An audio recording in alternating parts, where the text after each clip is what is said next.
Oh my god, guys. I've just been streaming for like the last half hour, and I was watching chat, but I just didn't really connect with what I was seeing. Because it took me half an hour to realize that the preview was still of my start of stream splash page. Oh my god. I've been muted and not showing game this whole time.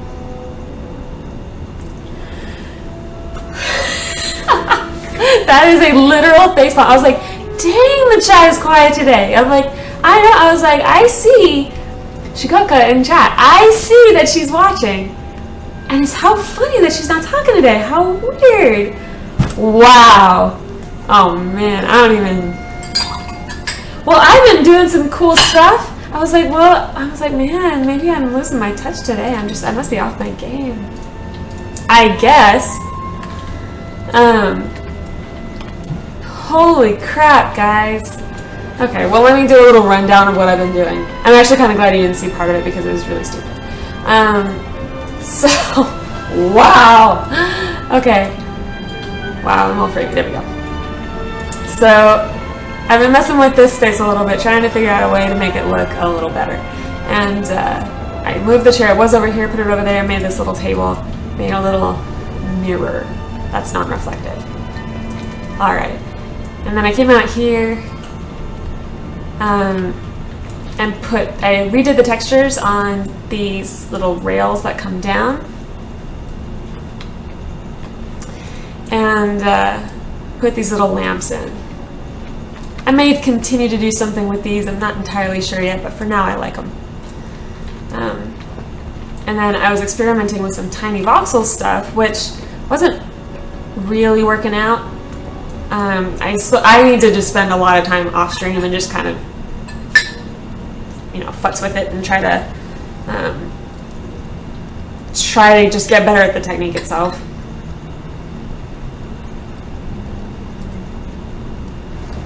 I cannot believe. God, I'm broadcasting now, right? Okay, I have sound. Oh, wow.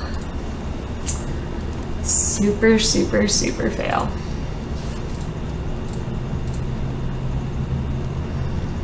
Well, good morning. I guess we know who hasn't had enough caffeine today yet. God. It's like, wow, it's just so quiet today. So quiet, man. Okay, so I'm working on this trellis idea. I went to, gosh, it's been a couple weeks now. I was wandering outside a mall the other day, or a couple weeks ago, and they had a trellis. And normally I don't associate trellises with being particularly modern, but this one was. It was pretty cool. And so I have a feeling it's going to take some fiddling, but I'm trying to kind of approximate that idea. So I used the dull metal iron for the grid, and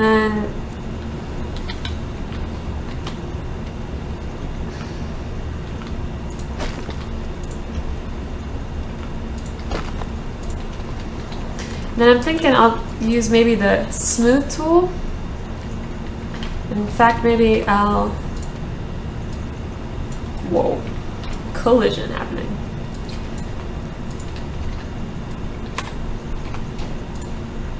Actually.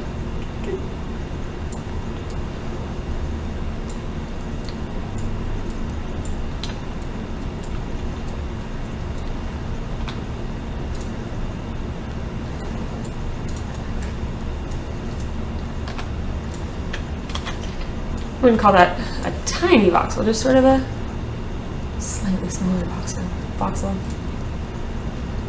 Oh, no.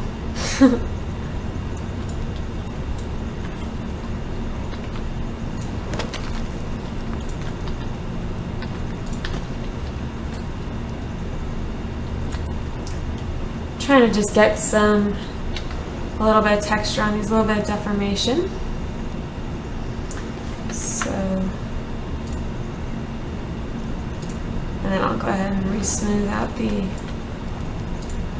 trellis grid.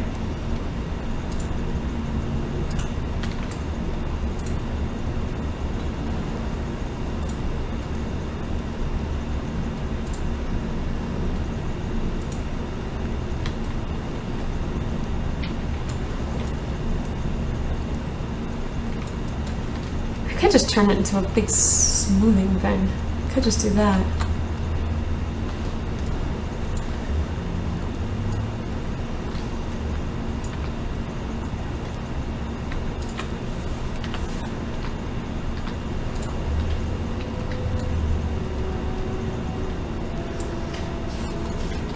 So I'm just trying to put in some texture to this so that it just breaks it up a little bit.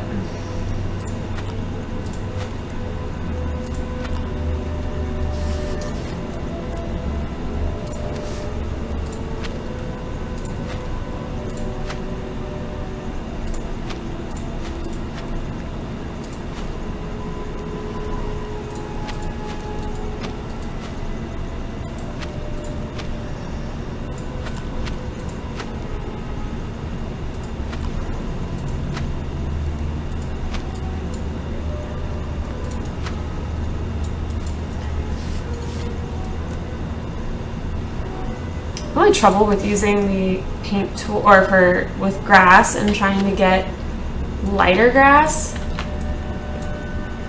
is that it has a tendency to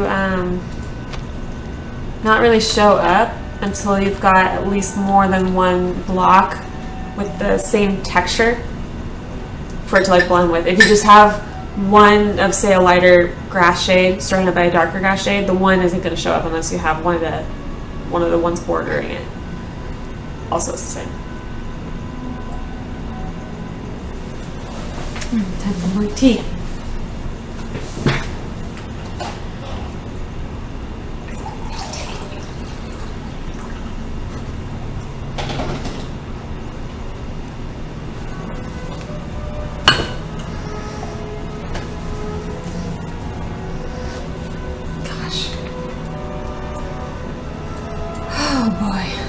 So it's gonna be that kind of day, huh? It's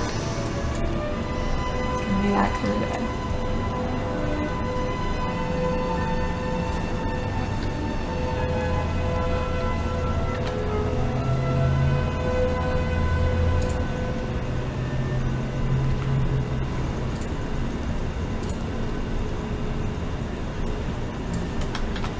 So I'm destroying the grid, and I know it. But I figure I can go ahead and, whoops.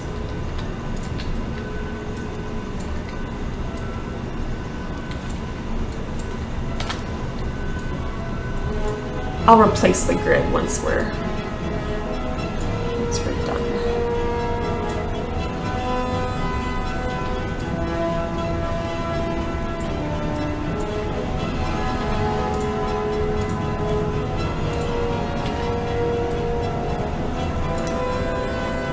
And likewise, I'll replace these.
I want some stuff to come up over here, and maybe I could use, maybe I'll use like rubicite to give the appearance of some kind of flower, maybe?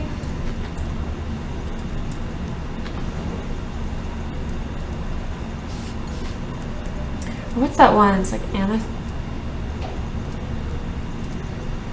around with this.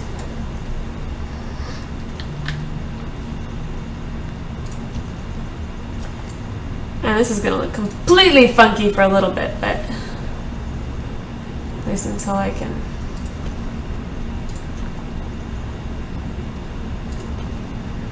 smooth it all out again, which means I'll have to redo the grid, but that's not that big a deal. Oh, that's too regular.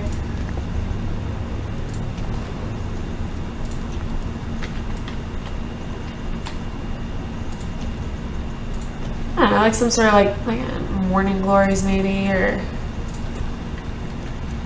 some kind of purple flower.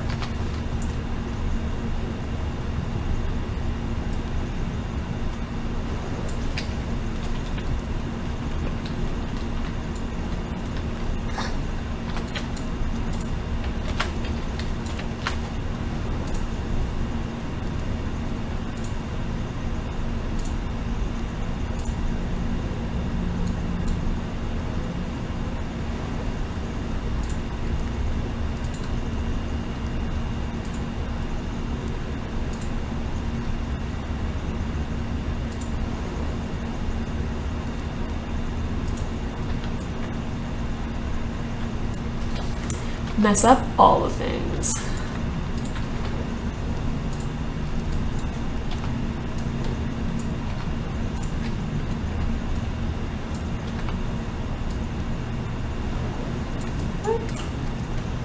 I'm gonna go ahead and smooth it all out.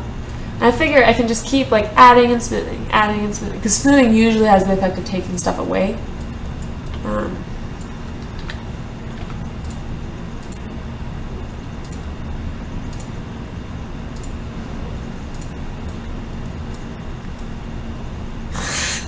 Whoa.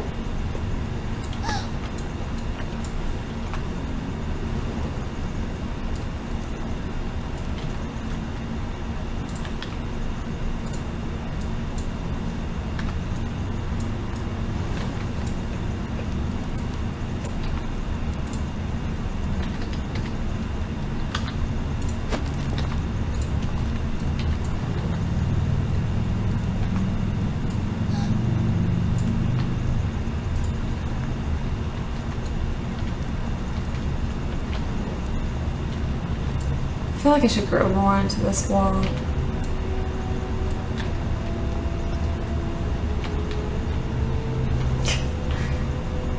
Come.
Now I'm like super paranoid. Okay, it's gonna echo for a sec.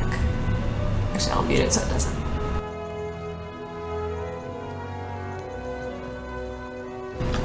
Okay, yeah, there's sound.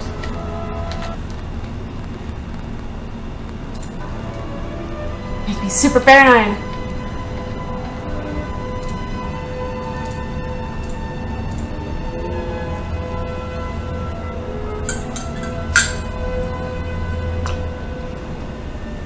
Can't believe I did that.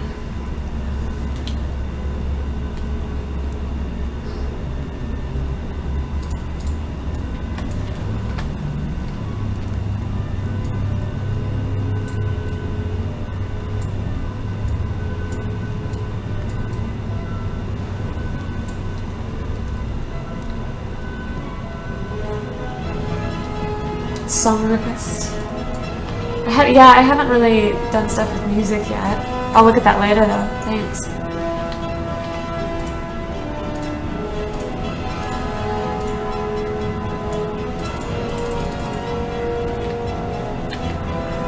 Is this too far on the wall? No.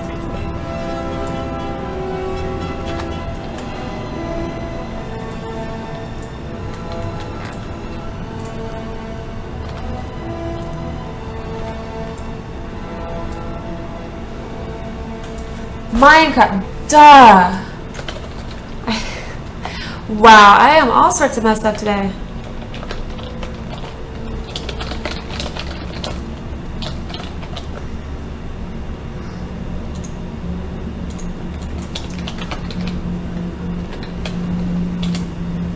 Jeez. So, yeah, let's see. Muted for 30 minutes and then broadcasting the wrong game. Good job, Era. Wow.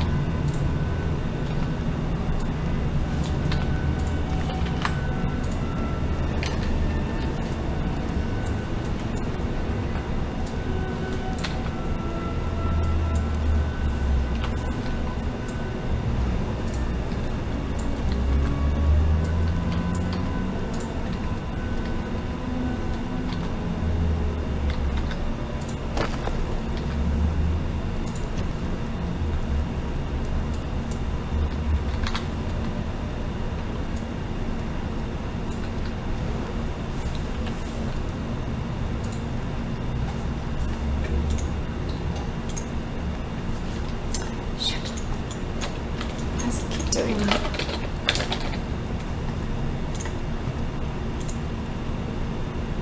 There we go. There we go. There we go. There we go. Sorry about that, guys.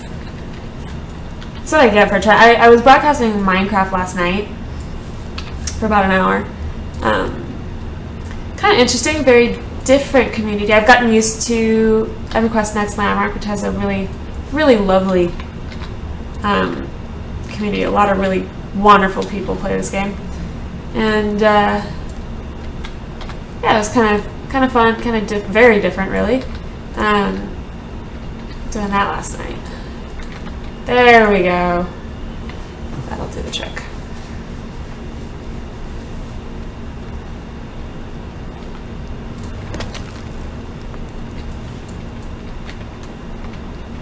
Yeah, just sort of like a little trellisy, like with maybe some morning glories or something like that.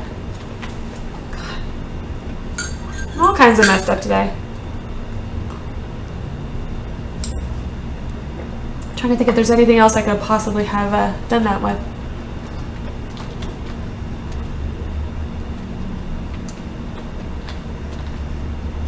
It's a little funky looking, I don't know, but it's kind of just given the effect I wanted, which was to have some greenery, have something that approximated a little trellis right there.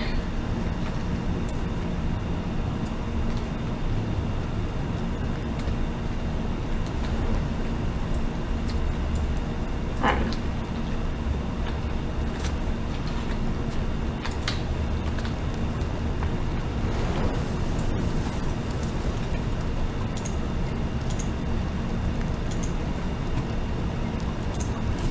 Refresh, see if it make sure it updated. Looks like it did. God, cannot believe that. Crazy. Well, I'm thinking I'm gonna go ahead and get some more stripe wood because oh yeah, it's daytime. I wanted to see how that looked. I'm experimenting with putting the striped wood in the kitchen, and it's still not light yet. I don't know. It does look a little pinky, a little peachy, which is kind of at odds with the super neutral, the very, if anything, blue-gray kind of cabinets. I don't know.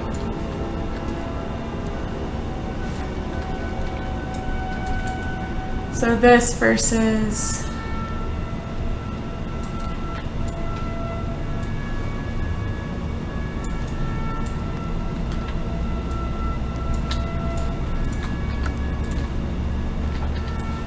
versus that. So this versus that. Hello, Razor Sharp X13. How you doing?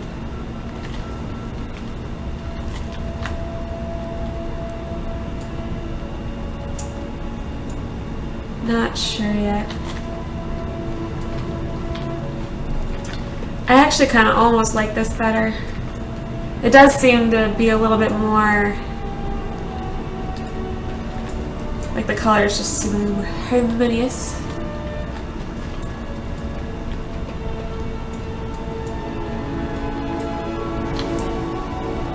I almost kind of want to do a curved table like I did. Thank you. I almost kind of want to do a curved table. Just as a progress kind of update, I'll kind of show it from the front.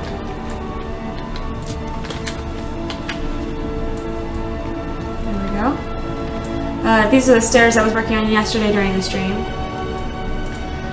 And I went ahead, the only changes I made over there is I updated the textures of the kind of the railing. And then I added these lights over there, which look really nice, I think, at night. And then I've been experimenting with whether can I make the quality lower. I'm already at low settings. In terms of the stream, I think I'm at 720, and I don't have the thing that lets me like simultaneously broadcast in multiple things. I don't know. Sorry. I think that's one of the premium features, which I don't have. Hello, Rama. Good to see you this morning. So there we go. I cannot believe, so I have managed to completely, like, the kind of, I don't want to say the ultimate dirt, but it's pretty bad. This morning, first of all, I started broadcasting, and I started at 9, and I got to about 9:33, and I saw, oh my god, for some reason it just didn't register with me that on my preview, I was still on my I'm about to start stream, and I had no mic, no anything, and so that entire time, like I was like talking to you guys, I'm like, wow, everyone's really quiet, so quiet, you know, man, people need some coffee or something. You couldn't even hear me, you couldn't see me, I'm sure you probably heard the footsteps of me running around in game, but that was about it. So fix that, and then I realized I was broadcasting as Minecraft instead of EverQuest Next Landmark, so I can't adjust the settings to the stream without restarting it, which I don't want to do because I don't want to spam everybody that's following me. So I'm sorry, I can't adjust it while I'm streaming. And I don't think I let, yeah. Yeah, I was like, wow, everyone is so quiet. Like, I was like, what, am I being really annoying this morning? Like, I was like, what? I'm like, I don't think I'm being any different. I can't even, and I was like, and I saw, Shikoka, I saw you in the, like, you can see some of the users, it doesn't update very much, but I could see you that you were watching, and I was like, normally she says something, and I was just like, man, face palm for sure. I don't think I've done anything here. I was playing around with, I've been playing around with having the striped wood floor. If I put it in, I'll be a little more exact so I'm not wasting materials because this stuff is not easy to come by. But I was playing around with, is it the vertical? No, horizontal. It's okay, it's okay. It's my fault. My fault. I cannot believe I did that. So, okay.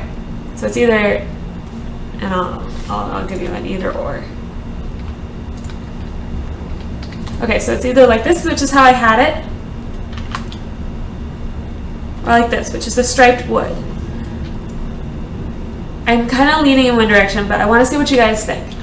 Striped wood's kind of hard to come by, but it's really a nice texture because it has a lot of visual detail to it. So this way, or no. So this way, or this way.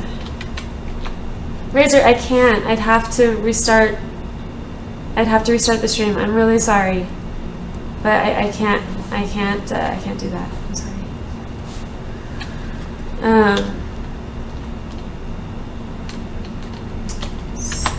So we'll call this the striped wood versus the plain wood. Let me know what you guys think. Because I have about, so that room took not a fan of striped wood. See, I really like it, especially for furniture, because it's just it's got a lot of definition to it. But I don't know about on the floor though. I don't know about on the floor. I think in here it would be too much as well.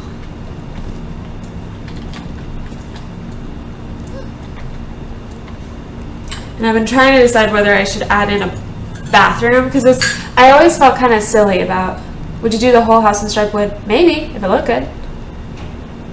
It takes a lot. It would take a lot of wood. So I'm trying to debate also whether I would put a bathroom in right here. I've always sort of laughed at the idea of putting bathrooms in like Minecraft houses or houses in any kind of building game, because I'm just like, why, your character doesn't need to use it. Why would you do that? But then it's sort of like, but building a house without one feels kind of weird.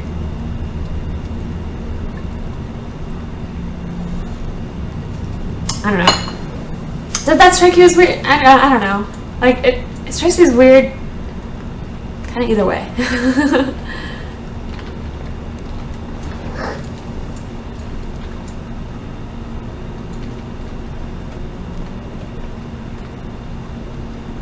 So, I've been trying to figure out what to do with this really strange space up here. It's just been sort of a pain, because I don't want to really block this, and I don't want everything to be just like shoved up against the wall, like everybody against the wall, I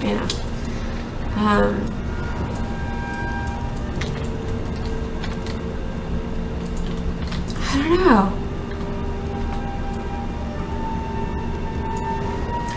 I think it would look cool if you did the whole house, but you'd have to redo or change the furniture, I guess. Otherwise, it'd be a lot. Yeah, that's true. It would be kind of a lot. I don't know. Maybe I won't do it for that reason. Hello, Cold Night. Good morning.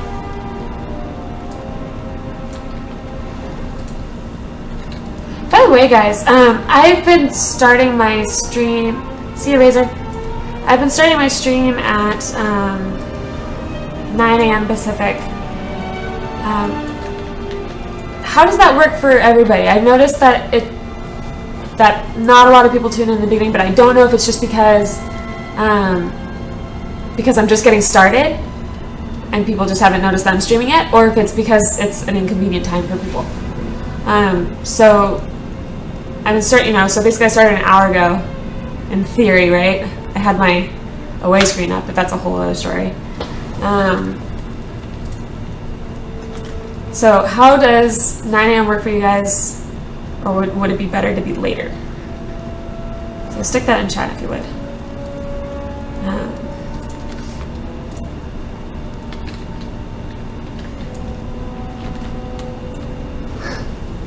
My claim has a little spa and an outhouse, but it's not exactly a modern building, so it doesn't need a formal bathroom. Yeah, I guess that's also, it's sort of a problem specific to modern stuff, isn't it? Because if you're going all old-timey, they're not a little more rustic,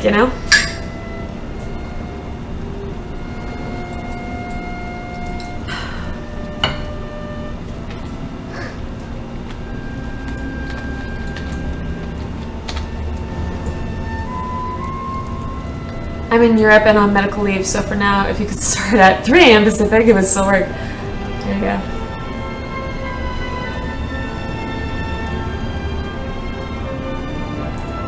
That's funny.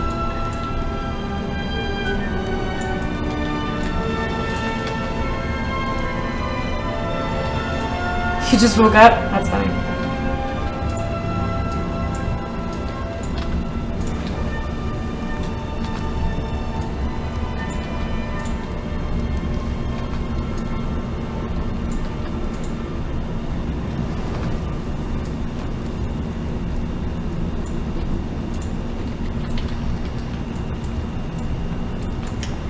don't know about that. Those stripes are really, really in your face, aren't they?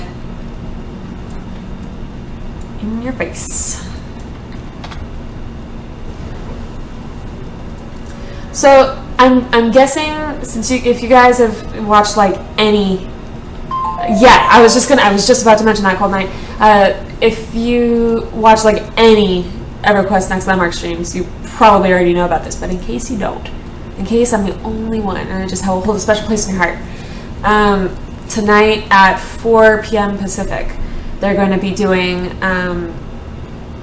the official EverQuest Next Landmark stream, and I'll link that just in case you live under a rock and you don't know what it is. So it's twitch.tv/EQN landmark. Hopefully I didn't misspell it. That would be silly. But yeah, check it out. It's usually really, really good. The community manager for EverQuest Next Landmark, Dexella, runs it. And usually she's had for a couple weeks now, she's had Terry Michaels, who I think is the senior producer. I think that's right. And then they usually have like a guest builder who's, some dev, and that seems to rotate between people. And they usually like talk about like what's coming up next in the game, like where they're going with stuff, if they did anything, like it's good stuff because it's straight from the horse's mouth, and it's you're getting an unfiltered look at why they're doing certain things.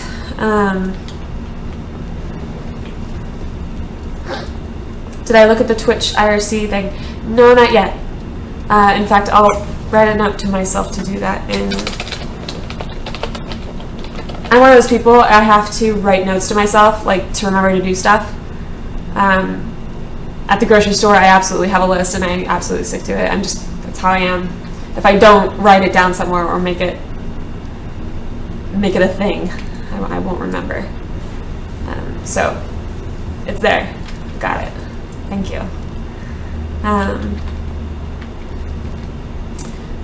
But yeah, and then one of my favorite parts of the stream is they usually, normally towards the end, they do some player creation showcases. So there's an official thread on the forums where basically players can submit screenshots of work that they've been, whatever they've been working on their claim.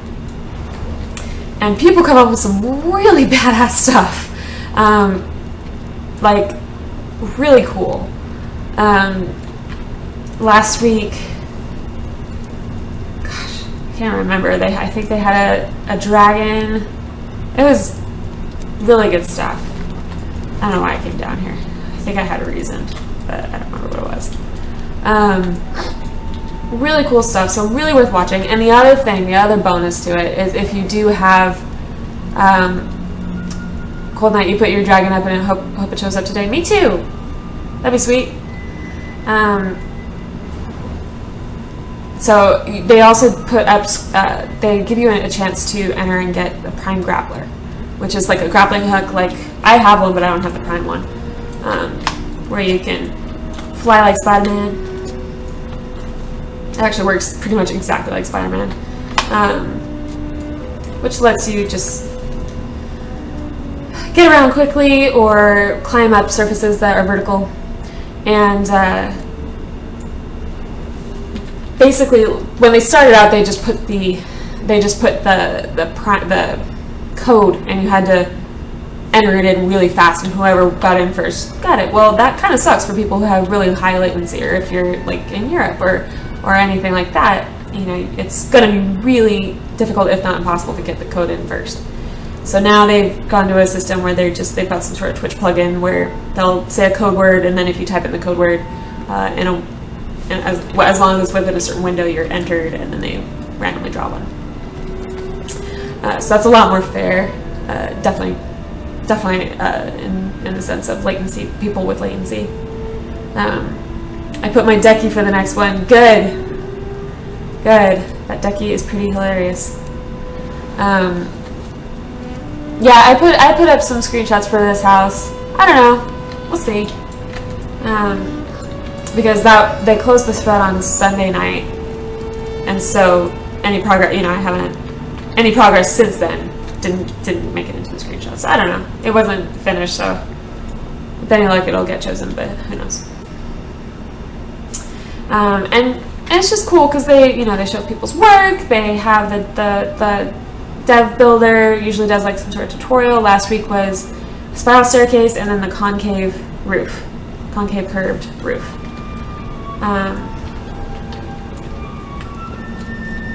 So I don't know what they're gonna do. I know one of the things they wanted to do was like a cylindrical building, like a tower, I think. I don't know. Ooh, in other housekeeping, I did send a message to Dexala, basically asking for a link, an affiliate link for people who haven't bought the game yet. So if you're thinking of buying the game, but haven't done it yet, hopefully soon I'll have a link for you. And I don't get any money for that. There's no financial thing for me. What it does is it just gives me like points. And then with those, after I accrue a certain number of points or whatever, they'll either give me like an alpha key or like prime grappler keys or something like that I can then give away on stream.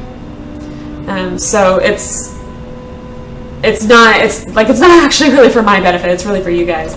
It just gives you sort of an extra incentive, instead of you buying the game and then there's no one gets anything else for it or anything like that. At least you have a chance to maybe win a prime grappler hook or something like that. And my only requirement will be that you are a follower. So that will be, and that's free, so you can always follow me. And so as long as you're following me, assuming I get the link, which I'm hoping, right? I mean, I would think I don't know how discerning they are about who gets those. But I think they'd be eager to have anyone have one, for anyone to have one, because it just means that more people buy the game, right? Right? So, hopefully, I sent that yesterday morning. You mean I have to click a button? Way too much work. I know, it's a lot. I didn't mean to tax you guys. So, yeah. Hopefully I get one of those links. If you haven't bought the game yet and are really, really eager, if you're really just like, I can't wait for you, Era, like you're just like, I'm sorry, you're asking too much, Geek Domo has one. So at least give someone credit. Geek Domo has a link. So I would rather that you did that than just buy it and not give anyone credit. So that way at least some part of the EverQuest Next Landmark community benefits. So I'm sort of running around. I'm not really sure. I think the point where you just start running around and instead of well, at least for me, instead of my compulsively being like, oh, I gotta fix that, when I can sort of run around and not get distracted by the kinds of stuff that I need to fix, that tells me I'm reaching the point where I'm almost done. Did I hear about the mid-alpha wipe? Is it something they announced like maybe today? Because last I heard, there was some ambiguity in one of Dexala's messages. On Sunday night, she posted something.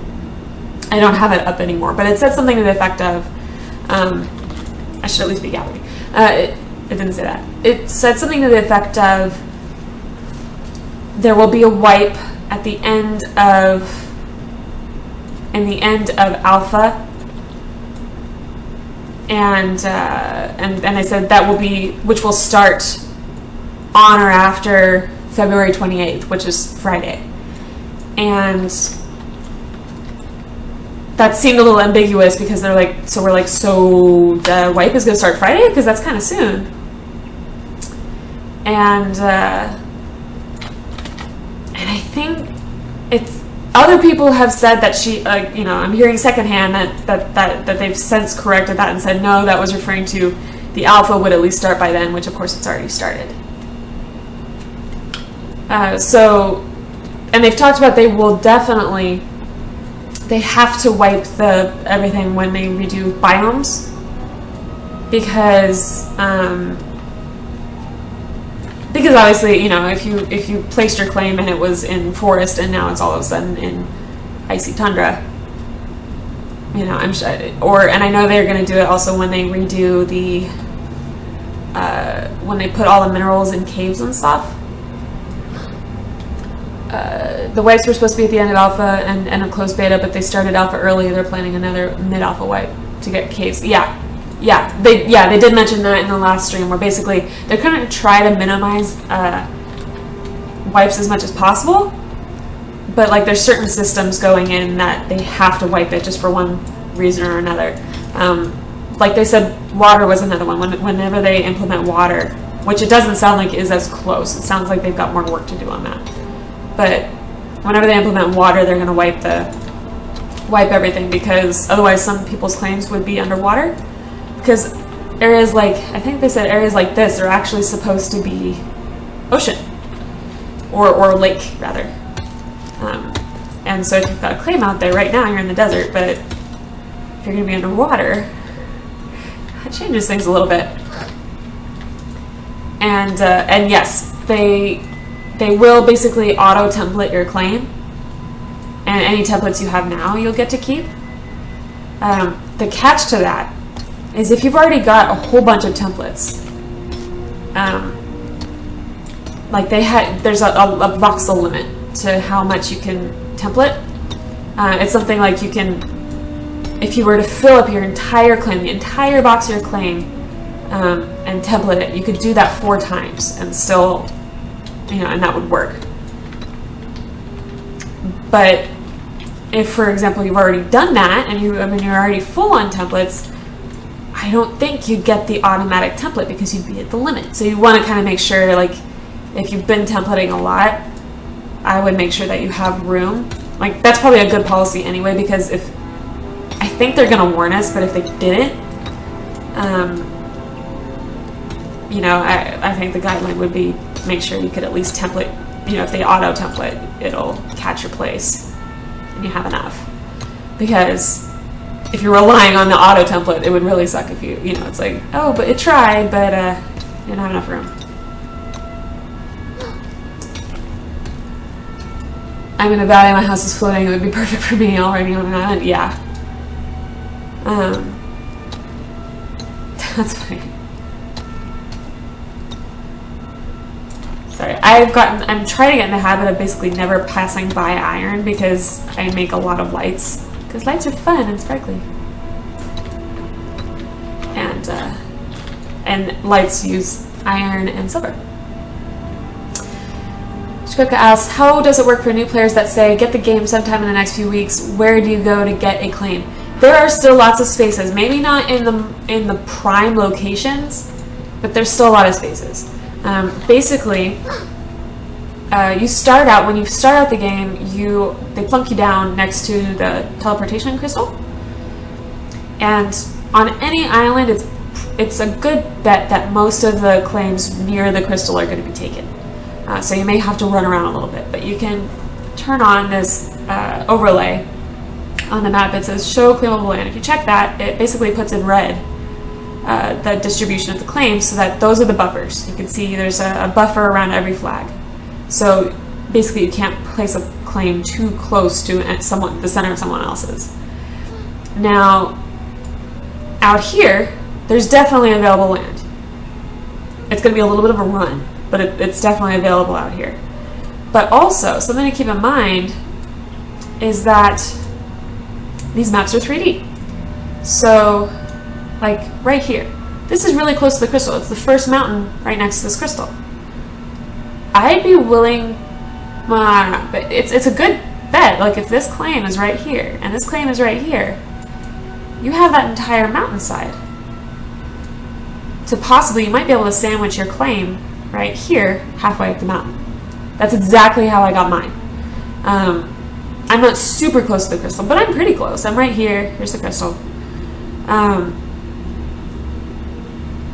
this is exactly what I did. There was someone above me and there's someone below me, and I just went eek, right in there.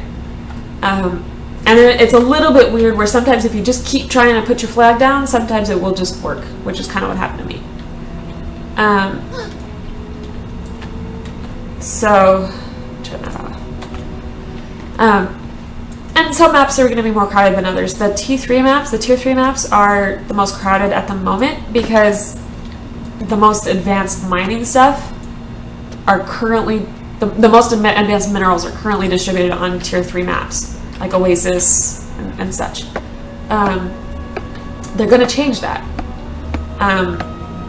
They're going to change it so that resources are distributed throughout different biomes. So, for example, maybe tundra has marble and iron. I don't know. And then desert has copper. I don't know. But every resource will be on every island, which basically means whatever it is you need, whatever island you're on, you can find it on your island.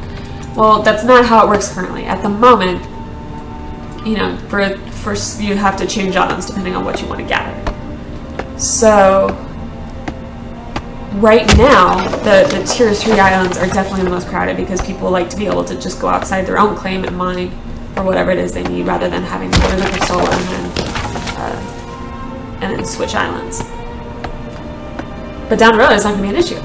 So the Tier 1 and Tier 2 islands are easier to find claims available. Like I'm on a Tier 2, I'm on Ledge.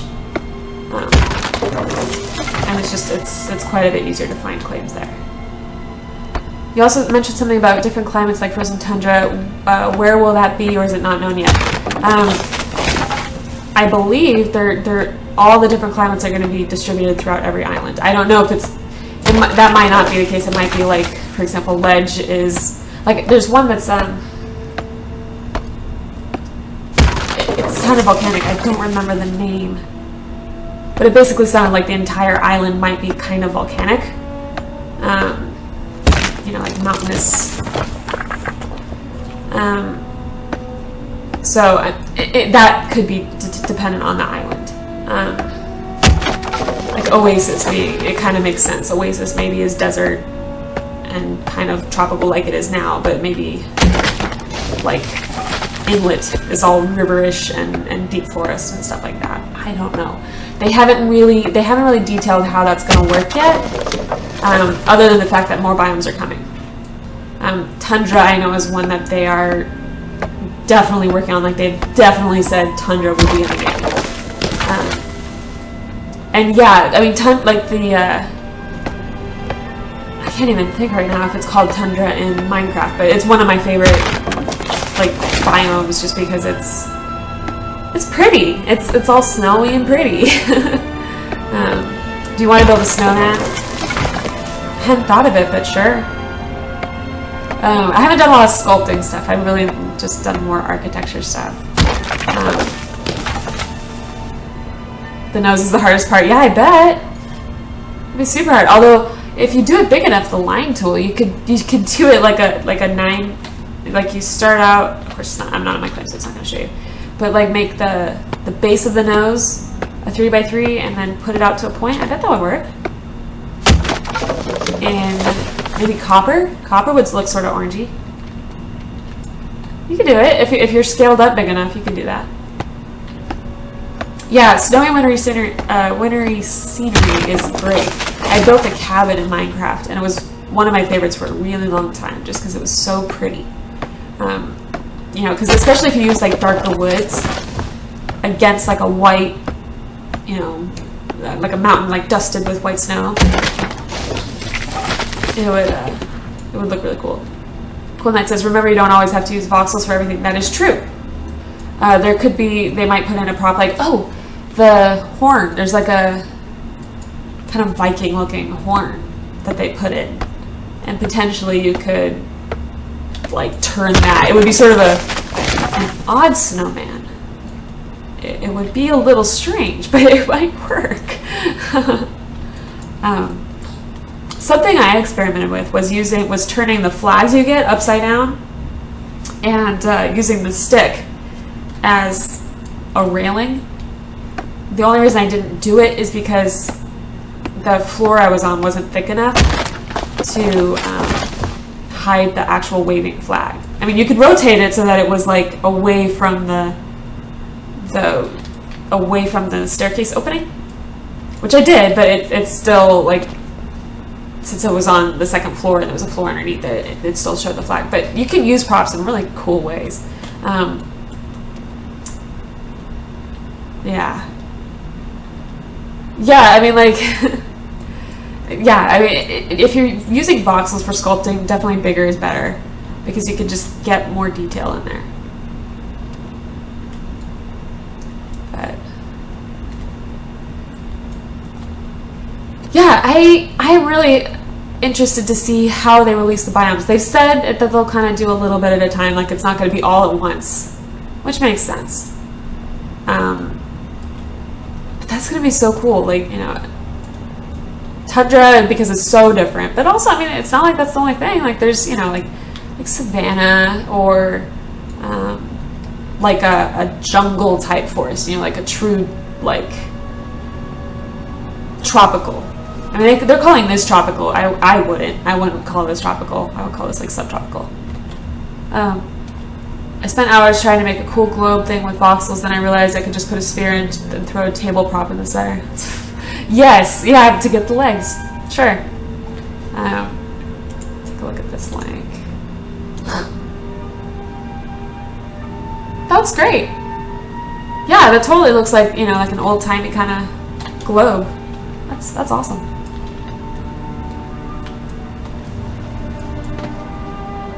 Yeah, like I said, I was really into the idea of using the upside down flags for the staircase railings, and I probably would have if I had no floor underneath it, because it's harder to get really skinny.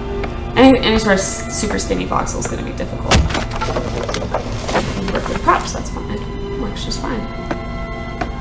Yeah, but your album is really awesome, Cold Night.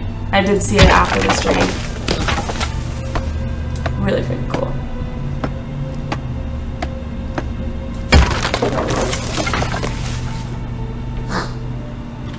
Yes, props are one of the ways where there's the most engineering, especially because there's not.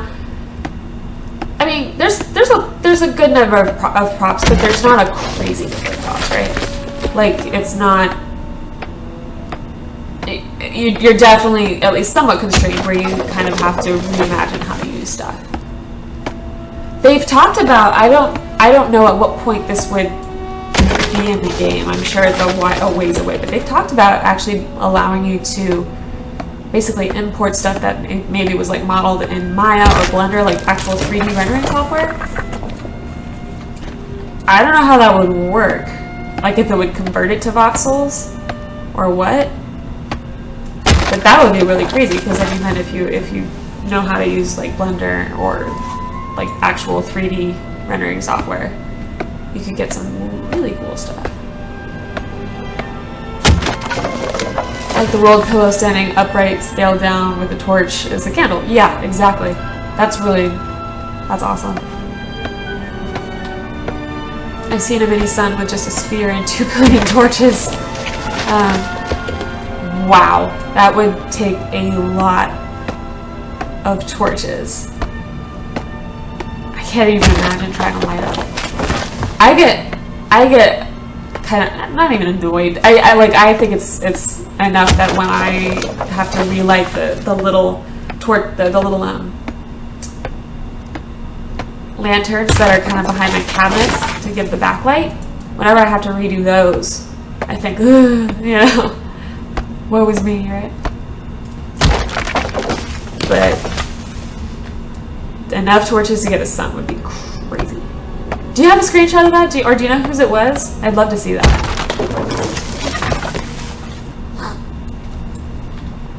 By the way, if you're just joining me, and maybe you haven't seen my stream before, I'm gathering some stripe wood right now, but normally I am working on building modern houses.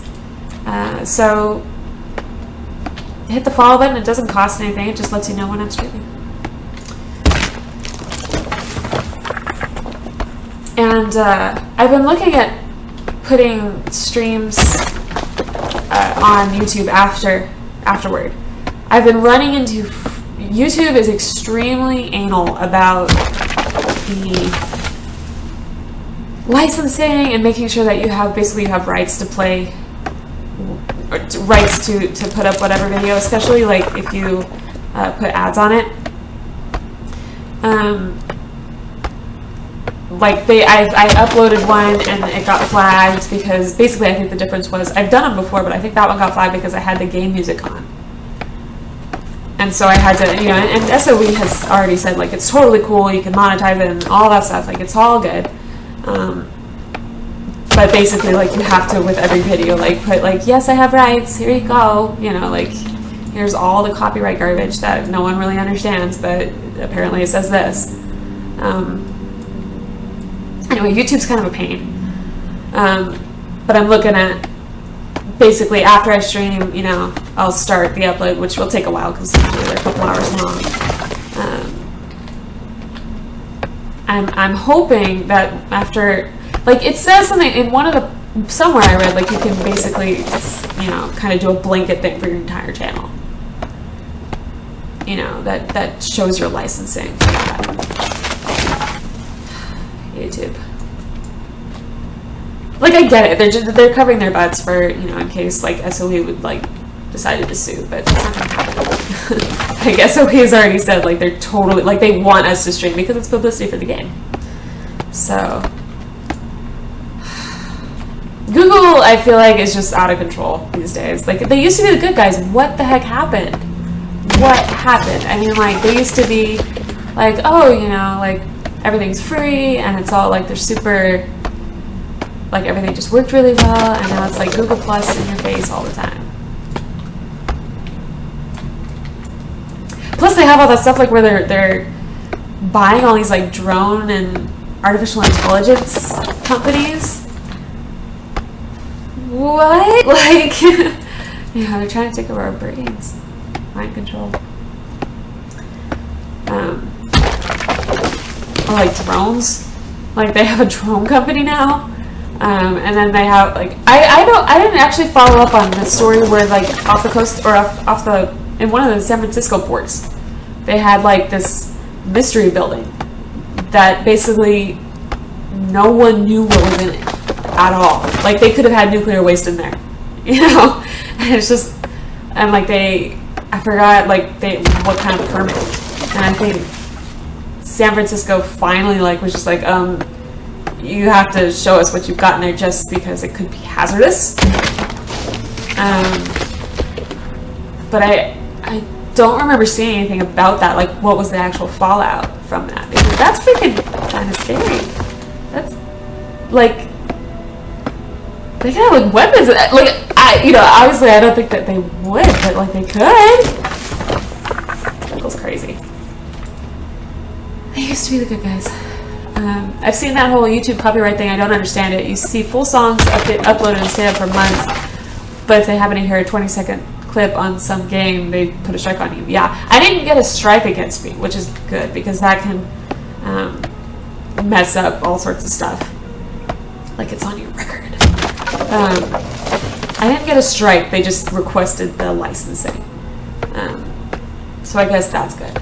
But yeah, like for whatever reason, games, like they're cool with media, like they're cool with like, if you upload, like people have put on like full movies and not had a problem. But then like, you play, they've got some sort of bot, I'm sure, that basically like looks for known songs. And it flagged it because I put streams up before and it didn't flag it. But then as soon as I turned on in-game music, it did.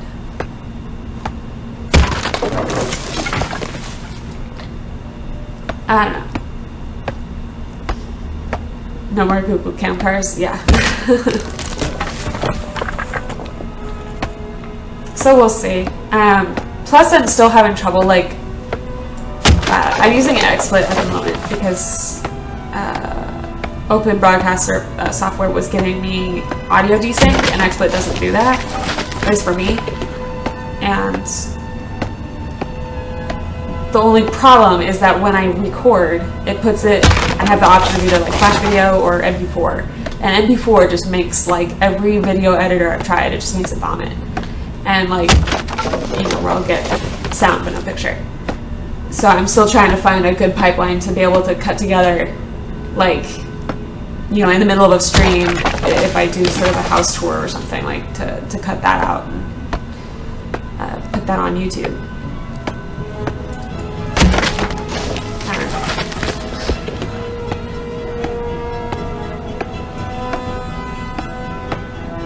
I want to see how much I've shown this before, but just in case you haven't seen me do it, if you're trying to gather a certain amount of stuff, you can basically make it your building material, and then you get a counter over here.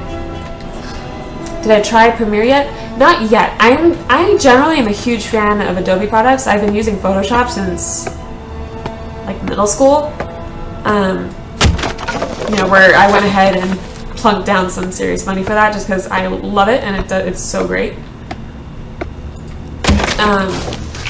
I have asked Keith Domo. He uses Open Broadcaster software. He doesn't have the audio desync that I do. I don't know if it's because he's using, like, he uses an Audio-Tech, I think, mic, which is a really professional mic, very expensive mic. I'm using my webcam, so until I have a budget for something like that, I don't know if that's the issue, like if it's taking an extra second to process the sound. I don't know. But something causes, no matter what I do, Open Broadcaster software puts just like a couple second delay on the audio, and it's enough to really drive me and other people insane. And it seems to increase too. It gets worse throughout this range. That's no good, right? So if I want to use XSplit, then I need to figure something else out. But yeah, I mean, like, the only reason I haven't tried Premiere yet is because I wanna go ahead and get the trial. And right now I'm trying to use the Sony Vegas trial. I've figured it all out, right? Like, okay, I'm gonna use the Sony Vegas trial for like 30 days. And then I'll use the Premiere trial for 30 days. And that allows me to figure out which one I like better while getting 60 days of free video, or a video editor without having to pay for it, right? And I know there are other ways to acquire software. I understand that. But, since I really do want to be legit and stuff. And it's just expensive. I mean, like, Vegas is like $500 or $600, and then Photoshop or Premiere is, I think, $7 if you buy it. Like, they've got the whole thing where you can, like, basically rent it. I don't want to do that. Do I have an NVIDIA card? I do, but it's not new enough to have the integrated Twitch support. Plus, I think you still need, I could be wrong on this, but I think you still need like some sort of software if you want to include camera. Like it'll pick up like mic, but it won't show camera. I think I could be off base on that.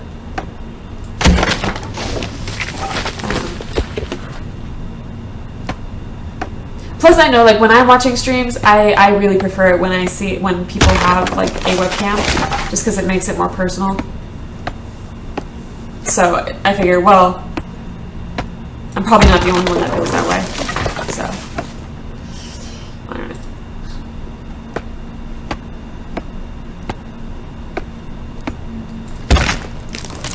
don't know. Similarly, like, a lot of games, like, I know they're talking about putting it into... Shadowplay does include camera, but doesn't have overlays. Oh, that's cool. I didn't know that. Yeah, I mean, I might look into that. But unfortunately, my camera's too, like, my graphics card is a 570, which is a good card. But I've got two of them. I've actually got two 570s. Good card, but it's too old to have the integrated Twitch stuff. I think you have to have at least can't remember if it was the 600 series or the 700 series where it introduced it or supports it. And unfortunately, like the graphics card is probably going to be one of the last things I hit to upgrade in terms of hardware, just because my processor needs it a lot more. My processor is an Intel. It's an i7, but it's like a 960, I think, 960, 980, something like that, off the top of my head. It's a couple years old, and it's definitely more of a bottleneck than the graphics cards. But unfortunately, I mean, the processor, to get a new one, to get one of the new sockets, the 2011 sockets, it's not even the processor that's expensive, because it costs about the same as the 1150 sockets. It's the motherboard. To get a motherboard that's compatible, like I'd buy an Asus. I like Asus motherboards. So if I wanted an Asus with a 2011 socket, they're like $250. They're like, or $300. I mean, like the Rampage, I think, is like $350 or something. It's ridiculous. They're really expensive. And hopefully those come down. I'm hoping that those will come down in a couple months, maybe, or like if they get a new generation, and then I can get in and get it. I don't know. But as long as the stream is relatively stable and not getting too choppy, I'm going to try to put that off as long as I can to save up, because the processor is going to be like 330 plus the motherboard being like 250, and then I'll probably need to get new cooling because I'll want to overclock it. So I've been wanting to get liquid cooling. So that's a heck of a chunk of cash. So until, or like Star Citizen is looking like it's going to be really demanding on the graphics front. So if I start streaming that, which I don't have any particular plans to do that, but if people aren't into that, if I start streaming that, then I might have to bite the bullet. I don't know. Shikoka says, honestly, it seems like the SSD pretty much solved your issue, at least for now. That's my analysis. I agree. At least for this. Unfortunately, I'm still having to run it. Like, I've turned down the settings quite a bit. Like, it would be really cool if not only could I stream at this quality, or like if I could get a 1080. 1080 would be really nice if I could do that. Stream at 1080. But like you can see, I've got the textures on high, but everything else is low. Everything's low. Now I can play it when I'm playing it. I hit like 60 frames a second. And I can turn all that stuff to at least medium, if not high. But while streaming, it does mean I have to put it down. When does that come out, by the way? Star Citizen. They don't really have a date yet. They've got a ton of money. Like they've been doing the Kickstarter. They're at like 40 million. I'm starting. I was really excited about it, and now I'm starting to get a little concerned because they've had a lot of money and they've had some time now, and it just seems like they're progressing really slowly. Like they haven't even gotten a dogfighting out yet, that's been promised for a while. And I get that they're small. I do understand that. They are small, although they've expanded a lot. A friend of mine's I think an uncle that lives in Houston, which is where they're based. Houston or Austin. The same city where they're based. And he says he's been just watching their office get enormous, like go from one part of one building to like the entire thing. So they're definitely like, they're moving, but it just doesn't seem like they're super close, I guess. Because technically, yeah, I mean, right now you can get in game and like walk around your ship. I think you could go inside it, but you can't like fly it. Like, or I think there's some sort of like target practice kind of thing, which at least for streaming, I'm like, I probably wouldn't want to watch that. And I kind of, that's my metric for whether I would stream something or not, is would I watch it. So if and when they, get to the point where, there's some actual combat, then I may go ahead and try to stream that. And trying to stream that, I think, is going to be a lot more demanding because the graphics are crazy. It's not really a voxel system. It's just their entire, the way they handle damage in that game is really involved. Like, there's a million ways your ship can blow up or get damaged, which is really cool, and it's a really in-depth system. But that's all processor. All of that's processor, right? And that's the next thing that's weak on my system. So I have a feeling, since my current system is at this point with the SSD, I wouldn't say it's really struggling, but it's not completely, it's not able to do like everything on high all the time, right? So I'm guessing that Star Citizen is going to be more demanding. Yeah, I mean, it's really cool. Like, I think what it is just with Star Citizen, what they're trying to do is so crazy. It's like other game companies have kind of trained me to be really skeptical. And maybe that's probably really unfair. But just what they're trying to deliver is so amazing. I mean, if they do, it's going to blow everything out of the water. Like, it's going to be really cool. I fear for Eve if that game delivers what they're promising. I mean, I think Eve will always be around just because it's got the community in it is so entrenched and so involved. They're probably not gonna go away, but still. Hello, week old cake.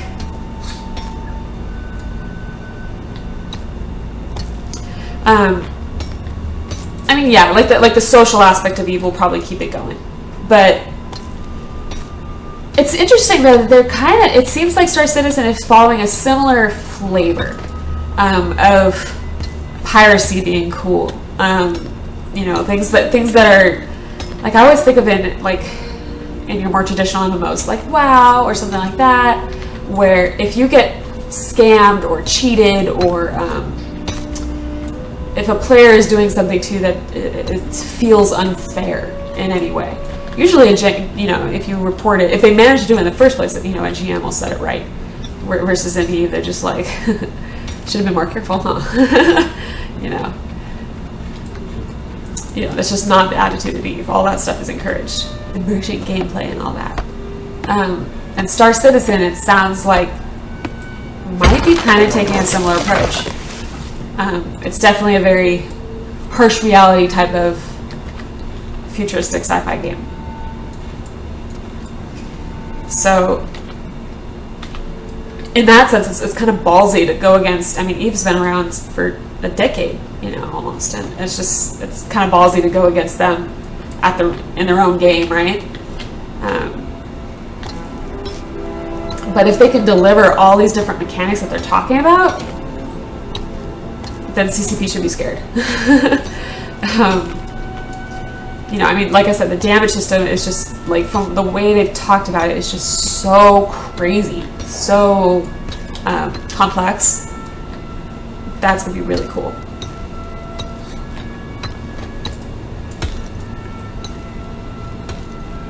So yeah, I mean, I'm curious if Eve virtual reality, if and when it happens. I'm assuming VR virtual reality. Yeah. Yeah. I was under the impression that took a serious backseat when Incarnate got scrapped. That was my impression. Maybe not. Maybe that was incorrect. I know Geek Domo was playing around this morning with gosh, what's it called? Basically, it's the IR tracker, is that right? Where it's like this little doo-wop that you put on your head and it like tracks your facial movements and stuff, or your head turns and stuff, that they're gonna be supporting something like that in EverQuest Next Landmark, which is kind of crazy kind of cool. Obviously, that's probably a ways down the road as well, but kind of neat.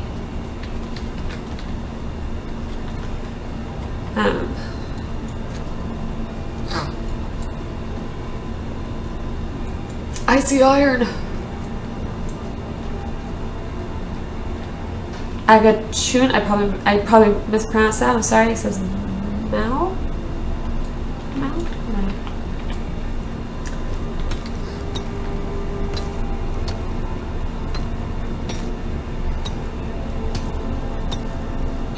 Anyway, hopefully with the live cast at 4, we'll get some more details about, kind of, I guess, updates to the roadmap, right?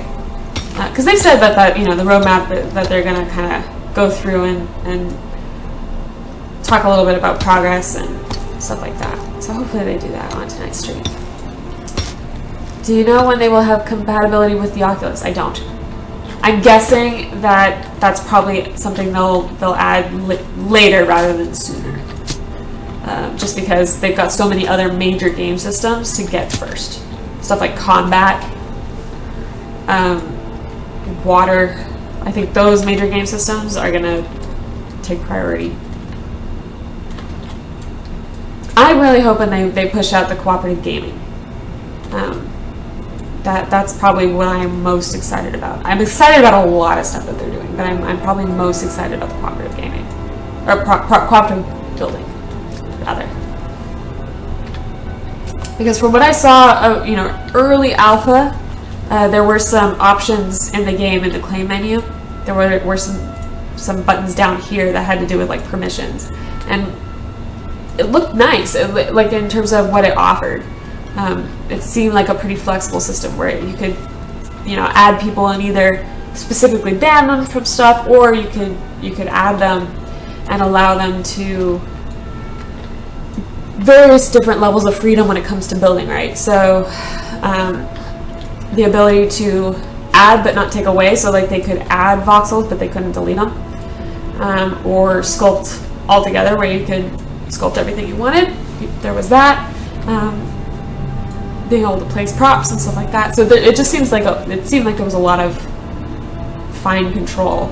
It sounded like basically the system was working. It's just that I think they said they encountered a bug. And they didn't say what it did, but I'm guessing it allowed people to do stuff, be destructive in ways they shouldn't, and that they had to go back and change the system to squash that. I'm still a little unsure. I put this trellis up this morning, and now that I'm seeing it in the sunlight, I'm not quite sure how I feel about it. It's a little abstract, isn't it? I think is what it is. I don't know. Let me know what you think about my trellis in the chat, because I'm unsure. It's a little blobby, but I don't know. Maybe that's okay. Abstract. Modern art.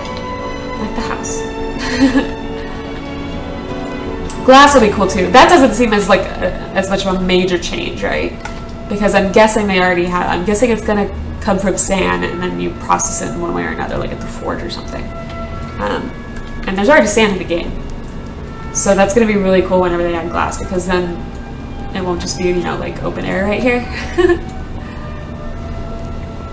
Yeah, the permission system was buggy. When it gave rights to someone, it gave rights to everyone. Yeah, that would do it. That would do it. That would be enough to cause some serious problems, wouldn't it?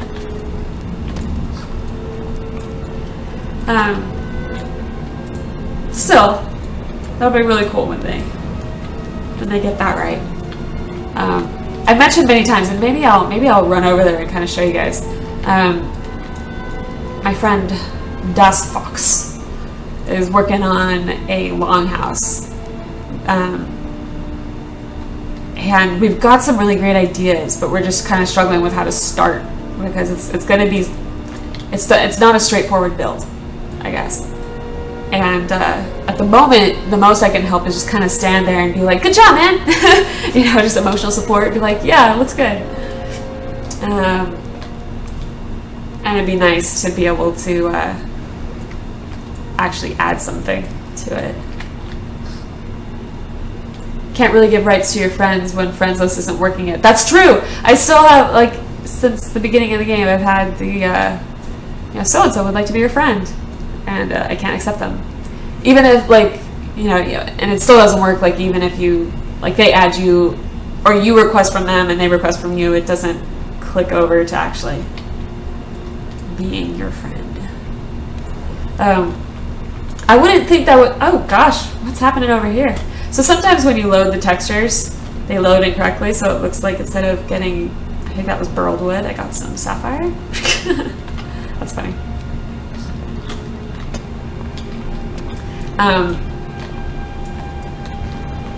But yeah, it'll be cool when we can build together.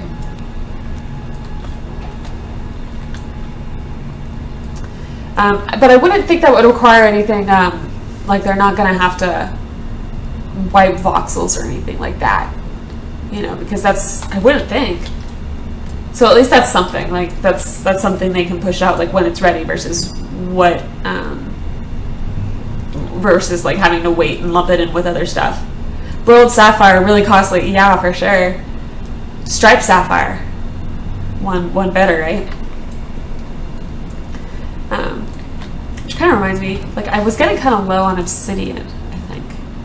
I kept using a lot of it. Oh, maybe not. I saw 2,000. I use a lot of obsidian. Obsidian's awesome. I wish though that there was a better, like, because iron doesn't get to a true black. It just is. It's a really nice charcoal, and I really love it, but it doesn't get black. Obsidian's the only one that has black. But as far as I can tell, all the textures for obsidian are shiny. And it'd be nice to have a matte black. I think that would have a lot of flexibility. But I keep kind of wanting to check to see if they've added any new like props and stuff. Not so far. Last Friday there was a guy who had some bookcases which looked really cool. They didn't scale very well, like, because it just made, if you sized it up, the books just got really huge.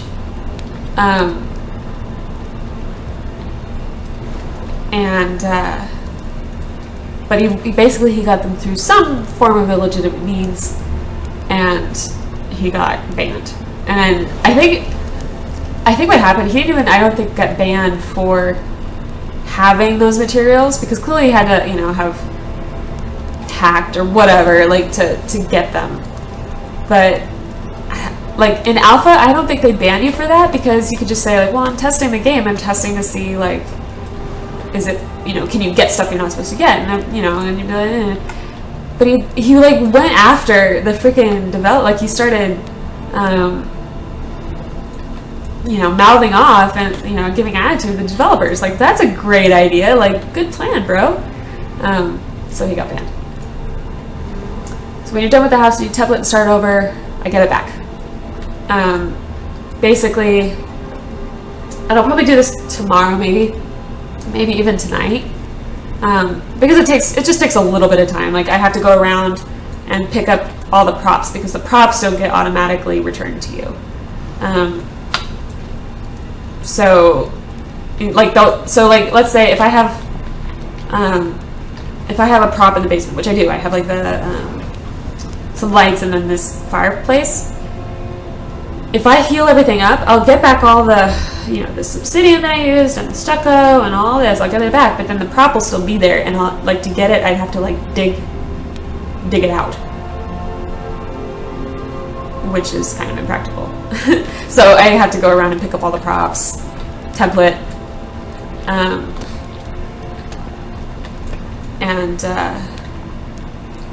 or template with props in, pick up all the props, and then heal everything up, which will return it to the natural state of this mountain.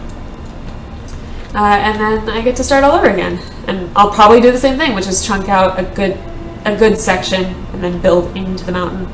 I feel like it's the best use of space on this mountainside, just because if you don't chunk out of the mountain, everything is very far forward, and it's like the plausibility of that kind of suffers, right? Because otherwise, like, if this was way out here, like, I'd have to put some serious columns in to support it.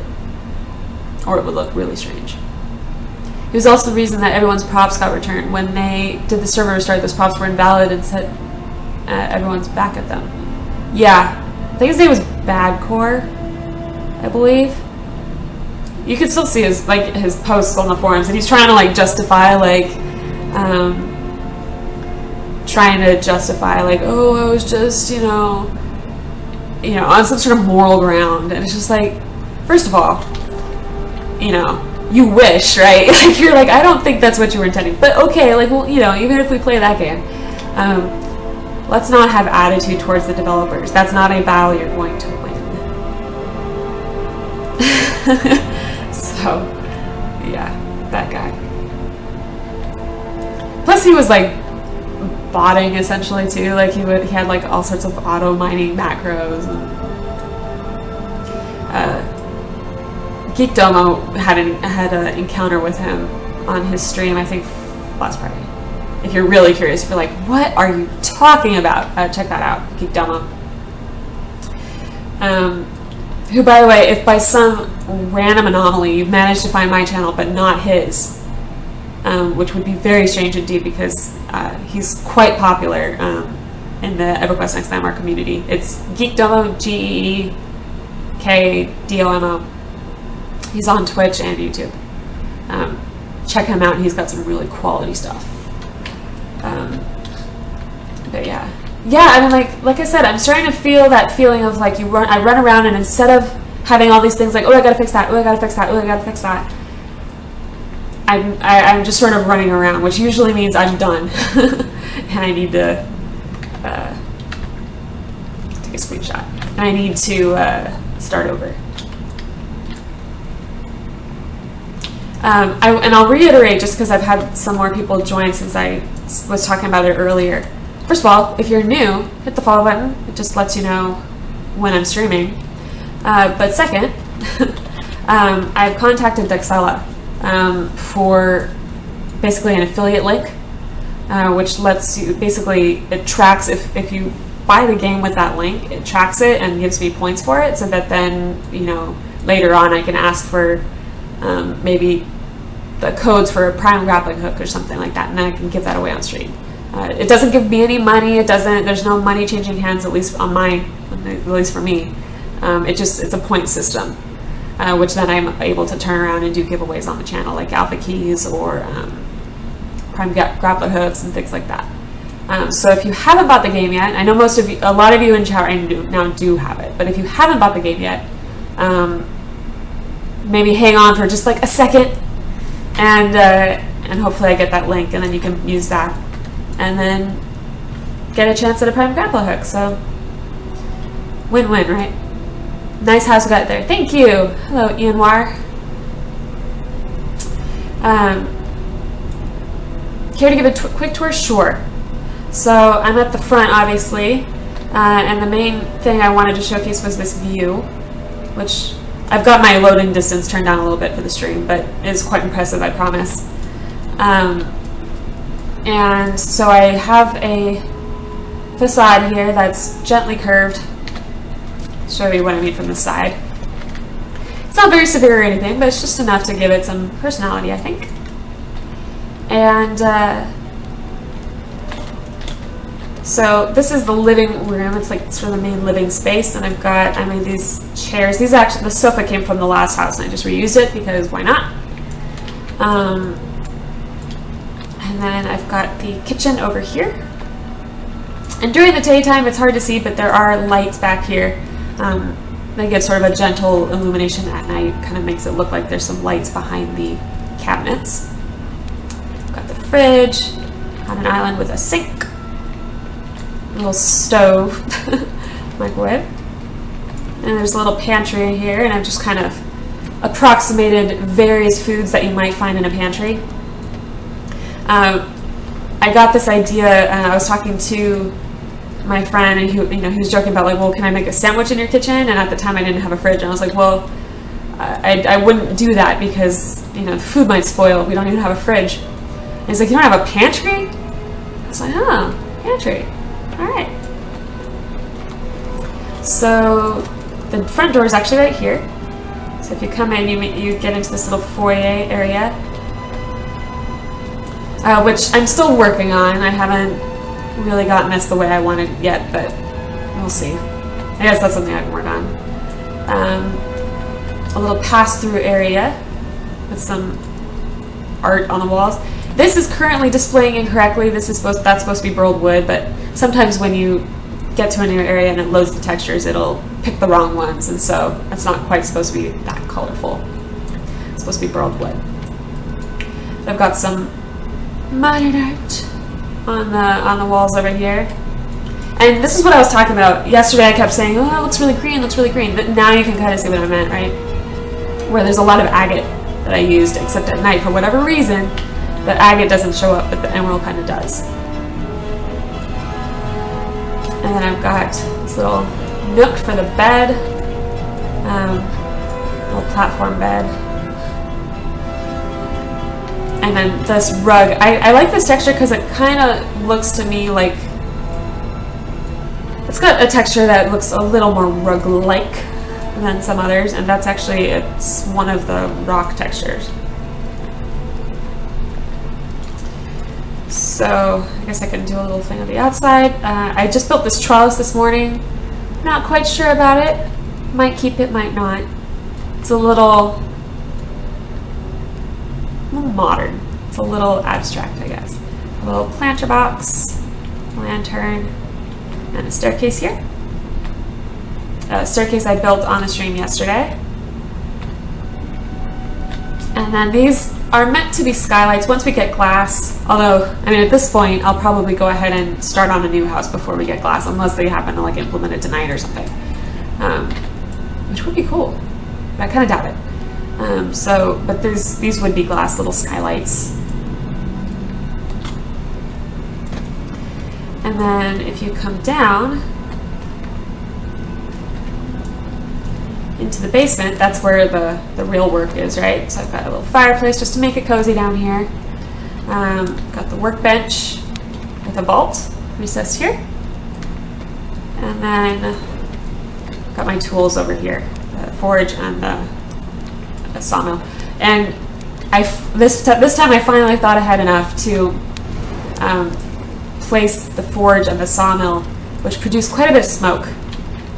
This time I thought I had enough to put them in a place where they weren't directly underneath the floor. I like the place, feels cozy, thank you.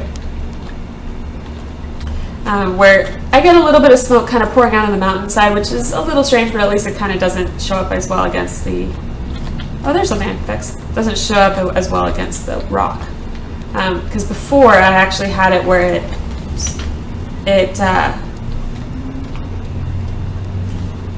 come on, highlight. There we go. Before I had them directly underneath the kitchen, and it looked like the kitchen was on fire. So this time I planned ahead and have it pour outside because, and I did learn as a quick tip, the smoke. I thought that the smoke kind of just billowed forward of the forge, like towards the front of the forge, and likewise for the sawmill. Turns out that's not the case. Turns out it always basically flows in the right direction, kind of no matter how you rotate the forge, where the smoke will always flow, I guess that's north, or no, west. So there you have it. Yeah, the smoke can be distracting on some flames. Yeah, mine was one of those. And I tried to recess it further, but it's still, you can see just a little bit. And it really shows up against the stucco. I mean, like, it's not subtle. I've seen people use it to really great effect, though. I remember on the pub that they showcased on last week's stream, they had, in the attic, they'd taken a forge and recessed it, made it really small, I'm guessing, and then they recessed it and then put a chimney around it. So basically, they would have smoke coming out of the chimney, and it looked really nice. It was like a inn, so that was pretty cool. Who am I talking to? You guys. You could add a smoking room for your smoked meat. That would be Yeah. I've never really gotten into like smoking or anything. I guess because I always associate that with hunting. You can make a sauna and the crafting area below. Yeah, that's funny. Oh my god, hi! Yeah, this is pre-recorded. No.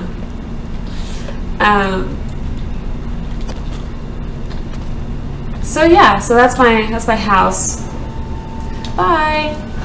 I wish I don't think I would say your name right even if I attempted it, but bye, Aga Jun. It's probably horrible.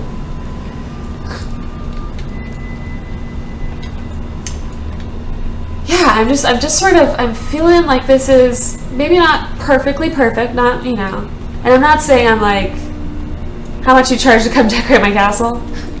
Hey, I mean, once they incorporate cooperative building, I'd love to come and see your guys' place, and I don't know if you want me to like come in and be like, okay, la la la la la, you know, get rid of this wall, and I'm kind of horrible with that stuff, but I would definitely love to come out and check out your claims. That'd be fun. But yeah, I mean, if you guys wanted to, we certainly could. That'd be cool.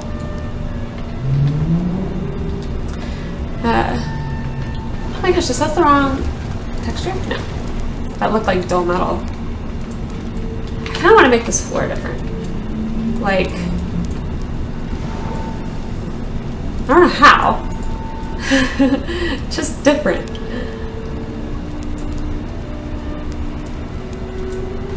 Maybe like the worked slate, maybe? Possibly?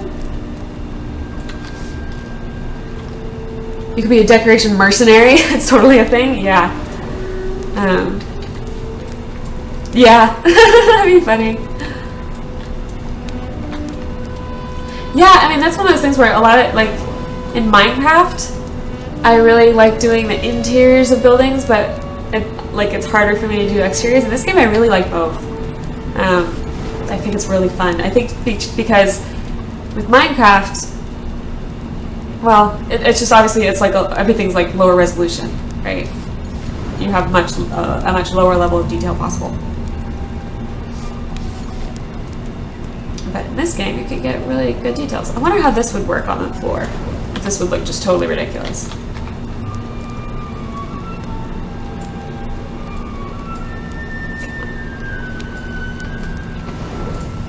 It's a texture I haven't used a lot of. No, I don't think so. I don't think so. I do want this to be different though. It just feels like it should be a defined little work area, you know? You're like, seems like it needs something. Marble tends to be a little too yellow, too creamy. To work, I need stone. Cat's waking up. She's probably gonna come and inflict some utter destruction and start knocking things off. Maybe like this? Sure, like that. Totally ridiculous. Yeah.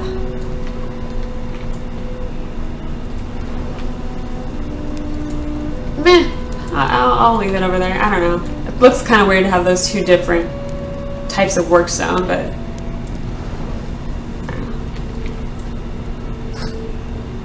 stucco or plaster's walls are my favorite materials now. Definitely.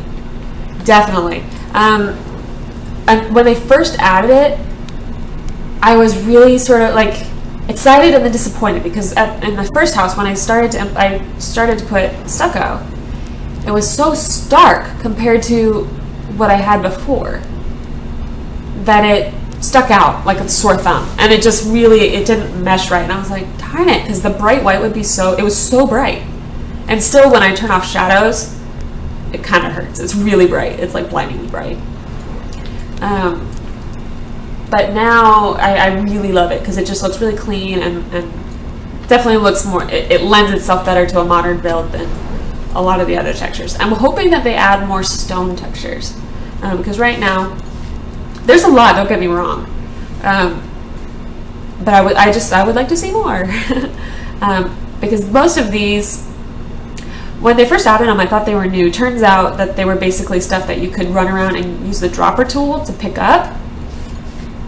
And you could build with them before if you used, the Alt tool or the Alt key to pick them up like that.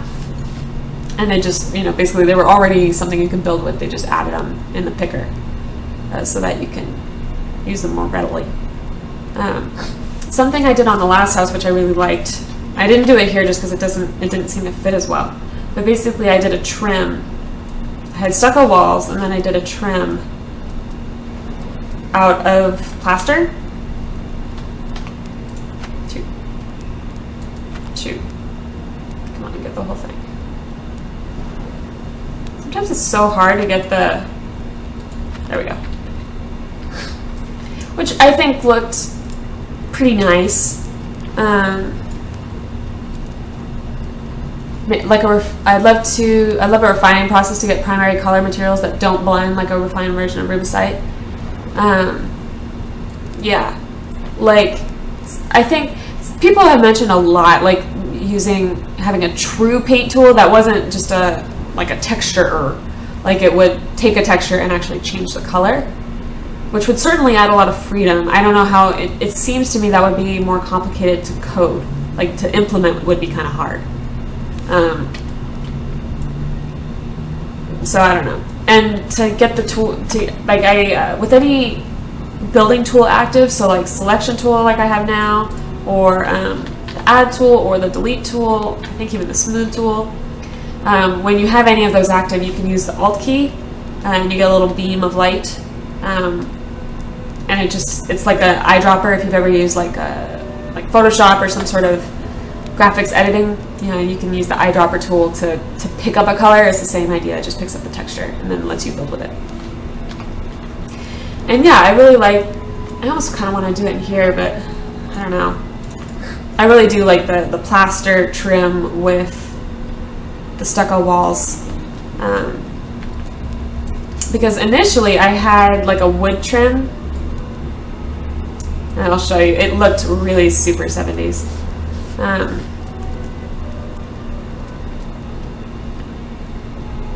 Do this Alt key, yeah. Hello, 70s. I thought it would be so cool.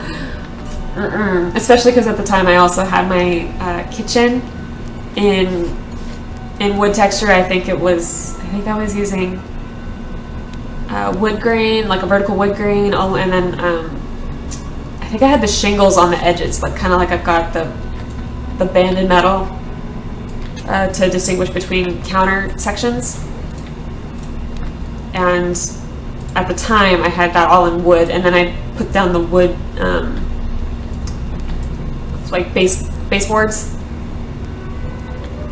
and it was the ultimate 70s. It was pretty funny.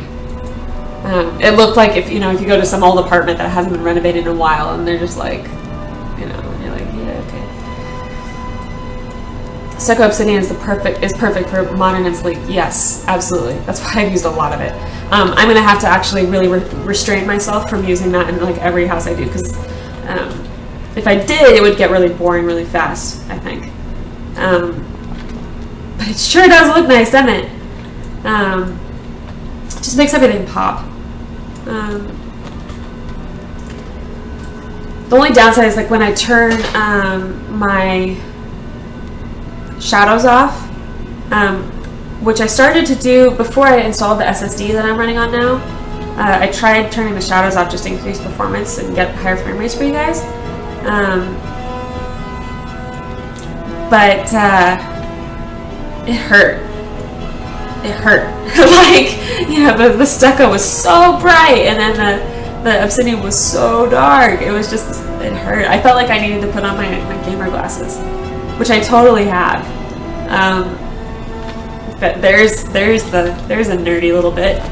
I totally have some gamer glasses, which I thought at first would be totally pointless. They're not. They're cool. They help quite a bit with eye fatigue. Like, I wear contacts, and so staring at a screen for a long time can kind of just make my eyes hurt. Which I'm sure isn't just because I have contacts. I'm sure it has to do with just staring at something for a long time. And they help reduce that. They're the like amber tinted. I'm sure you've seen them if you've ever seen like an esport tournament like League of Legends or StarCraft or anything like that. Often they have them, and they look really nerdy, but they help. And so anyway, I forgot where I was. Oh, yeah, like I felt like I should turn, plunk those on and just to be able to look at this house. Yeah, see, so the Broadwood and the Sapphire basically switched because this is supposed to be Sapphire here, and then up here on my house, or on my cabinet, that's supposed to be Broadwood. Something I've been wanting to do, maybe on my next house, is be basically really graphic with color. That's something I've done in Minecraft and I really loved it. So I've been thinking of doing a similar thing on this. Not sure yet. Not 100% sure yet, but I think it'd be cool. I've been wanting to go more vertical. Like this house, I'll show you. Well, I just showed you a little bit ago, so you probably still remember, is very, it's got a very low and sleek profile, which I like. That's what I was going for. But I'd like to have sort of a towering, vertical kind of a thing, go vert. I think that'd be cool. And I want to experiment with using the natural textures more, like, using like planters and stuff. I don't have any plants on my claim, so I can't pick them up and like template them or anything, so I can't put those on my claim. But I can get these little leafy frondy things if I basically smooth the ground correctly. Does your claim have a ceiling, or can I go as high as I like? It does have a ceiling, but it's pretty high. I can turn on the box so you can see. My stairs, I was concerned needlessly because it ends right there. My stairs, I was getting sort of worried that I might hit the bottom. The ceiling is high. I have a lot of vertical room to use. That's how, like, some people are doing like these massive towers. Things like, or even impersonating like the towers from Lord of the Rings. They've got orthonc. I've seen a really nice orthonc. And then I know I've seen at least one that looked, I don't know if they were trying to make it look like the Tower of Mordor, but it certainly did look like it. So you can go really freaking tall. And I think no matter what, I'll never really hit that limit. But it would be cool to experiment with more height, I think. One thing that I am sort of locked into, not fully, but kind of, is I kind of do, that's for the big satellite dish, yeah. I am sort of locked into doing a highly tiered house. I think just because if I want windows in a lot of rooms, because if I wanted everything, let's say, on a single level, possible, but I'd have to build into the mountain quite a bit, and you can't get windows when you do that. I sort of compulsively need a ton of windows. That's how, like, I feel whenever I look at houses in real life. Not that I go house shopping a lot or anything, but just, windows would make a big difference. Like, natural light, like, my apartment is floor to ceiling windows. And it's in 3 out of 4 rooms, because we're on a corner, right? I won't move the camera, but if I could, you'd see where we have quite a nice view. It's really high. Windows are important, right? And so it's just to stick myself and make it almost like a cave by building into the mountain would be, I wouldn't. That's not really my style. The exception to that would be, I don't know if this will be possible, but if you could claim, like, once they implement caves, speaking of large scale, may I post a link to a YouTube animation of my claim? Absolutely. Go for it. Post it. Love to see it. One exception would be like when they implement caves, which hopefully soon, right? Once they do that, if I don't know if you're gonna be able to claim down there, but if you could, how cool would that be? You know, to make a little home in the mountain, you know, dwarven style, right? That'd be cool. I saw they had another topic going, kind of like what I've been talking about for a couple days now, which is, well, when they implement digging, well, not digging, but like once there's a cave system and you have to dig down to get resources. Well, at the moment, land heals up about 20 minutes after you dig through it. Well, what's going to happen when, you know, are you going to get trapped down there? Like, and what it reminded me of is in EVE Online, there's you can go into wormholes, which if you're just going to be messing around for a couple, like an hour or two, you know, you can do that. But if you're going to stay in the wormhole for a while, you have to bring stuff to get back out. You have to scan your way out. Without going into too much of that, it's very much like a, you know, you explore your way in and then you have to also explore your way out. And it kind of reminds me of that, actually. Or if they're gonna just change it so that maybe like it you know, if you're within a certain voxel distance or something, like it won't heal.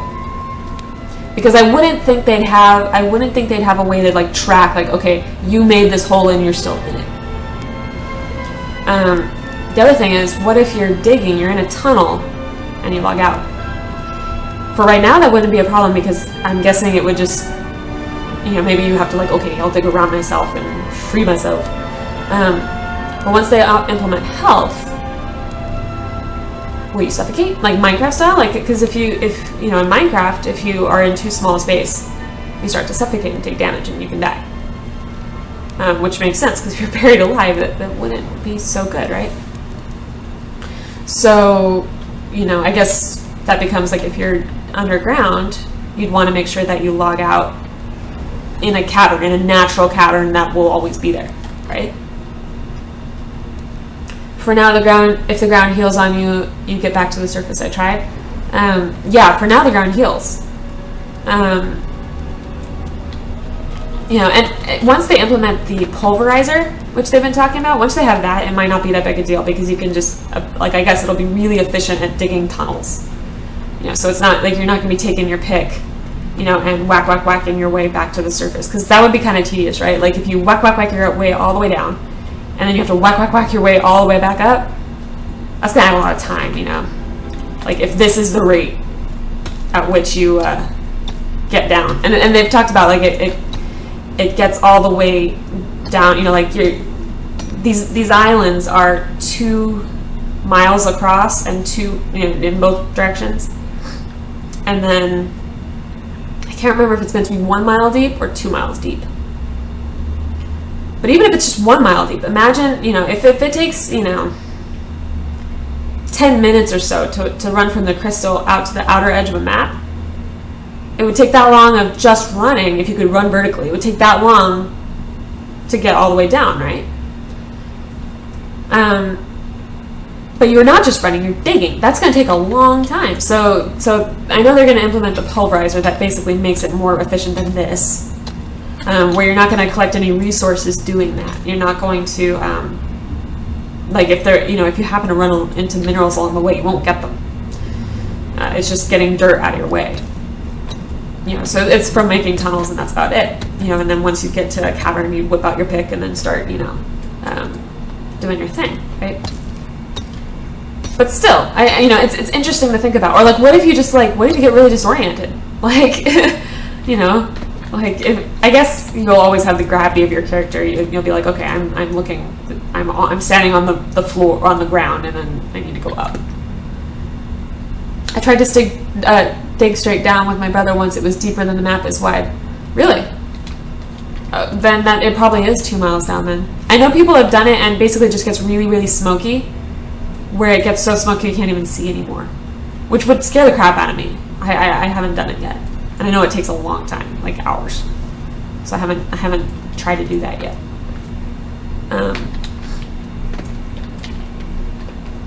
And like right now, you can just there's a evac to safety button, which is sort of a catch-all for, you know, if you either somehow end up outside of the map. Like, when the game first started, it was possible to basically end up outside the map one way or another. And a lot of these, I think they were, you know, falling off like this way, or like above the map or below the world, or, you know, falling through the world and stuff like that. And so they implemented this button to get you out of that. You can also use it, like, if you fall into a hole in someone's claim, which there's one, I don't know if it's still there. It was directly on the way from my place to the Crystal. And someone had built just this enormous hole with no way out. And you're in someone's claim, so you couldn't, like, dig your way out because you can't, you know, change the voxels in someone else's claim. And so you're stuck. You know, you had to contact customer service. Or, I mean, alternatively, if you knew someone, you could ask someone to come down and, like, trade you a grappling hook. You know. But if you didn't have a grappling hook, you were kind of screwed.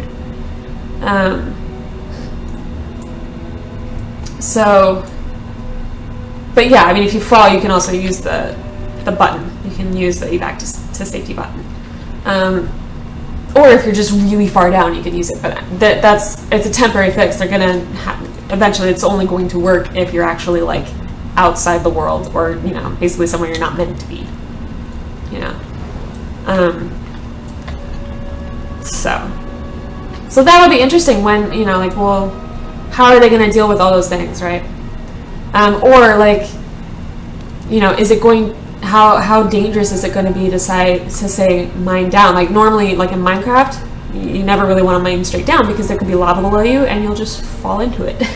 And people tend to have issues trying to swim in lava. So, you know, because it talks about lava caverns, which it sounds like would probably be implemented later, because they're having issues with fluid dynamics. Like, you know, it's taking a long time for them to generate them. Where am I on the map? I'm on Serenity Ledge, and I'm northwest of the Crystal. I'm right here.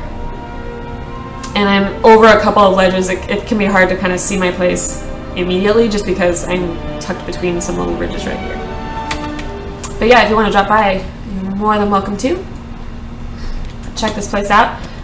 Like I said, I'm thinking I may kill this place off and start new tomorrow, which is always freaky because when you're starting new, like, you have nothing to go from, right? Like, it's just all plain and just very. It takes me a while. It takes me a while to figure out, like, okay, what's this looking like, to visualize it, you know, or to take it from, like, an abstract sort of, like, I want it vertical, to an actual building. Oh wow, you are super duper close. Hello. So that'll be interesting. I might actually do that part not on stream, like maybe tonight even.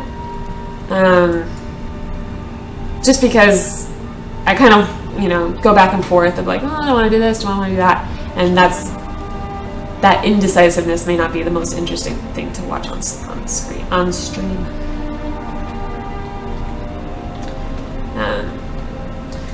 But if you're just joining me, just wanted to point out, I do stream EverQuest Next Landmark every morning except Fridays and Sundays, starting at 9 a.m. Pacific. Normally there's a lot more building involved. I've kind of reached a point where I'm maybe not done, but I'm done with it. You know, it's not done, but maybe I'm done with it.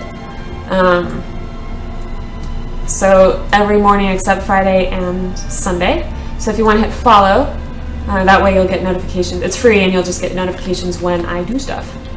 I should fix this, actually.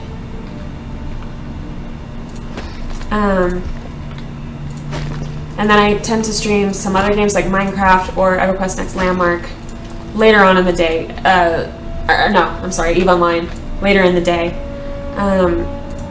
EVE Online, I have to wait for my courtmates to be on and be around and available and stuff, because we go out and do some faction warfare, which is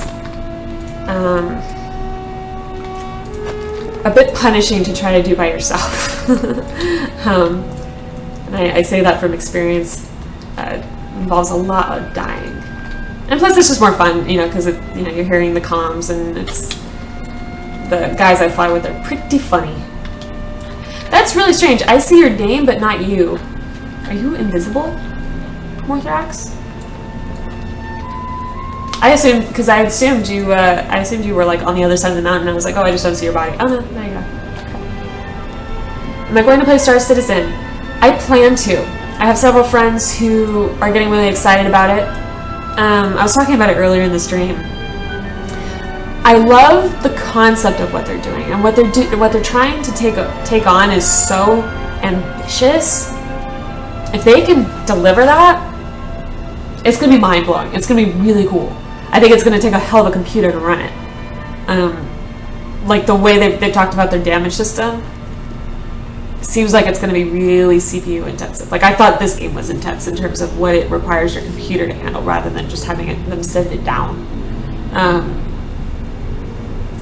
And I'm sort of cautiously optimistic when it comes to Star Citizen, because they have a lot of money to play with now. There are like 40 million that they've gotten from Kickstarter, which is really cool. And yet, it's like, after years of kind of watching the development of different games, every time that I got super excited prior to a game's release, I always ended up a little bit disappointed, just because, you know, what they sell to necessarily isn't what they deliver. And that's going to be the nature of the beast for anything, especially when they're just starting out. And I would love to be proven completely wrong, and I would love it if they just blow everything out of the water, because that's going to be an awesome game.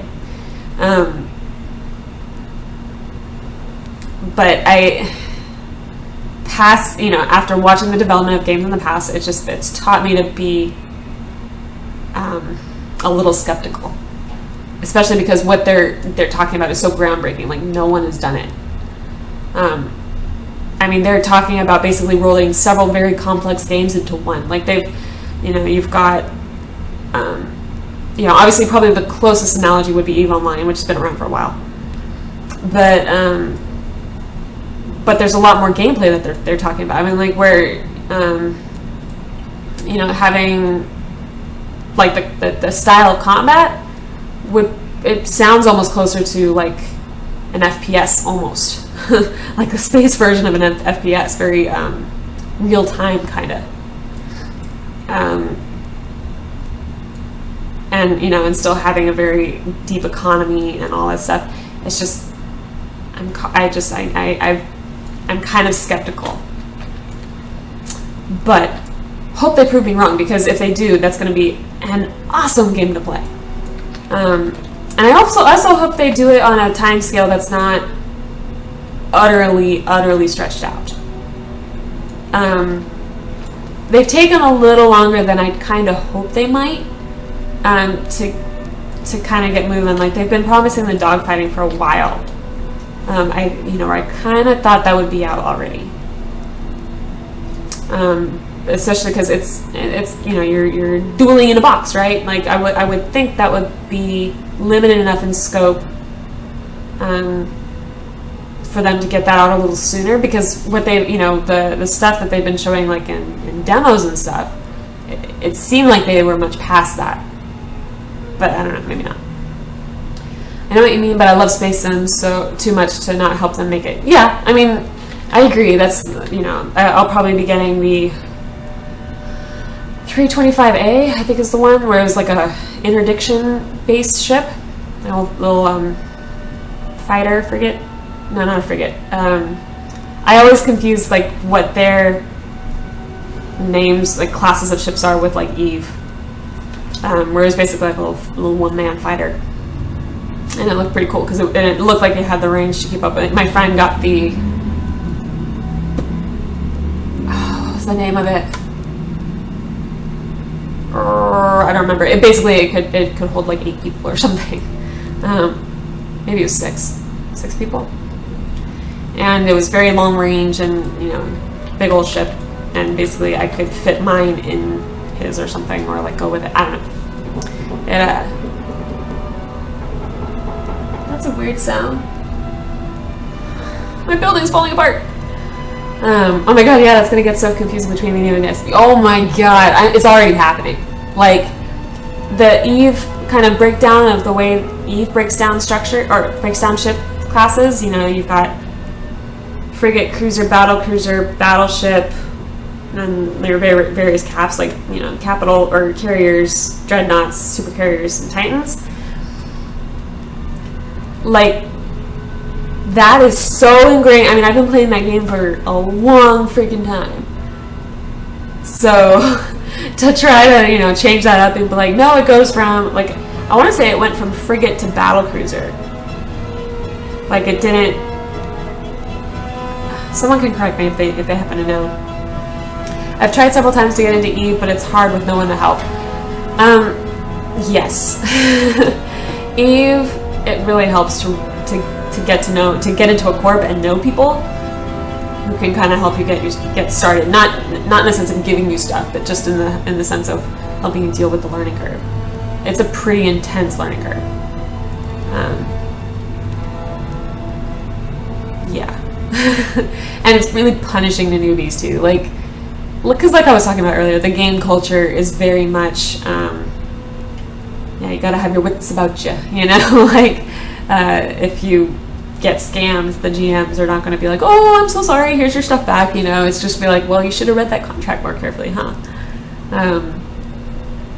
So, but, you know, I mean, yeah, like Shikoka is saying, like, there are a lot of corps that are, like Eve University being one of them, Red versus Blue being another one, and a whole bunch, I'm sure, that are in low second null, that are much more focused on, like, taking newbies and getting you set and letting you learn how combat works and all that stuff. Love Eve, me too. I kind of got burned out on it for a while because last summer I ended up kind of becoming CEO by default of a high-end wormhole corp, which, if you know anything about wormhole space, which is sort of a niche, but it was dominated by several very, very, very large alliances, and I basically became the CEO of one of them. And I just got so burnt out because it was just so much work. And it basically just trained me to hate it. Like, I did not want to look at it at all. Like, I just kind of ran away from it. And, yeah, that sucked. And so it was kind of hard to get back into it after that because, you know, I mean, it's very, very much like, people talk about, like, you know, people talk about, like, you know, everyone's your enemy, which really isn't the case at all. You know, you need to have friends in that game. If you don't have friends in that game, you're screwed. Like, and so yeah, it became a second job for sure. Like, I was playing for, you know, 10, 12 hours a day just to keep stuff going, where I wouldn't even really be playing for like, I wouldn't be really doing any PvP for me. It was just like, you know, keeping people, you know, happy and stuff.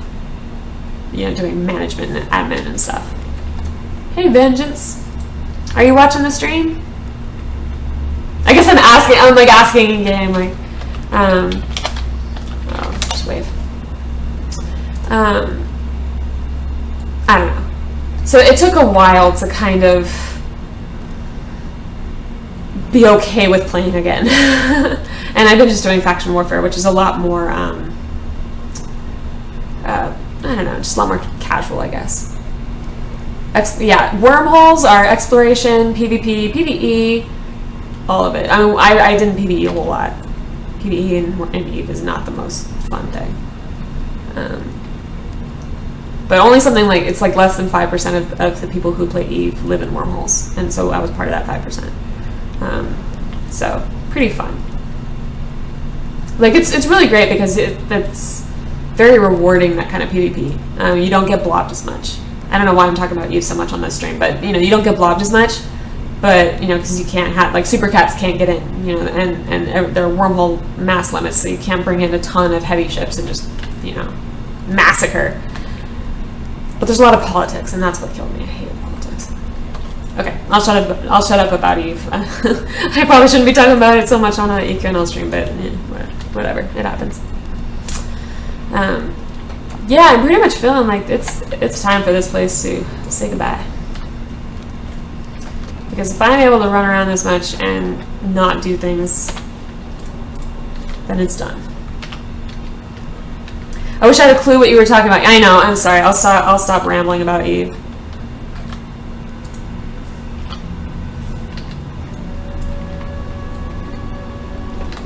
Get my little super smooth voxel.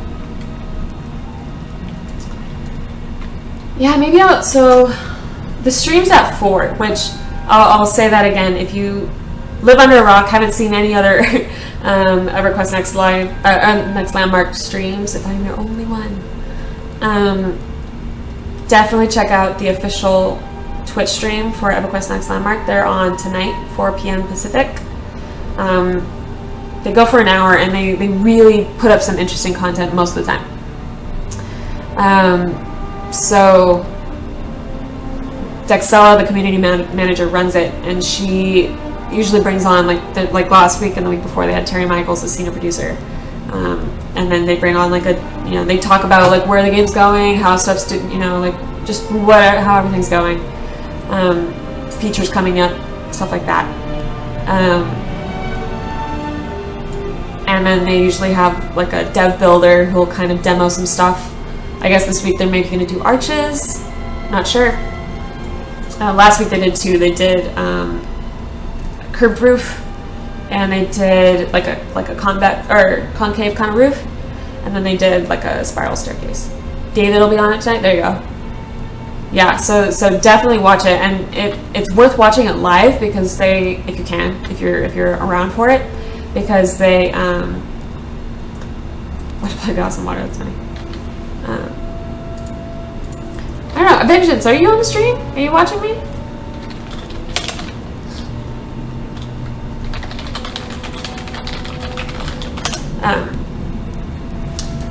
So yeah, maybe Twitch swallowed my link, but here's a short animation of my statue. Cool. Yeah, I'll look at that in a second.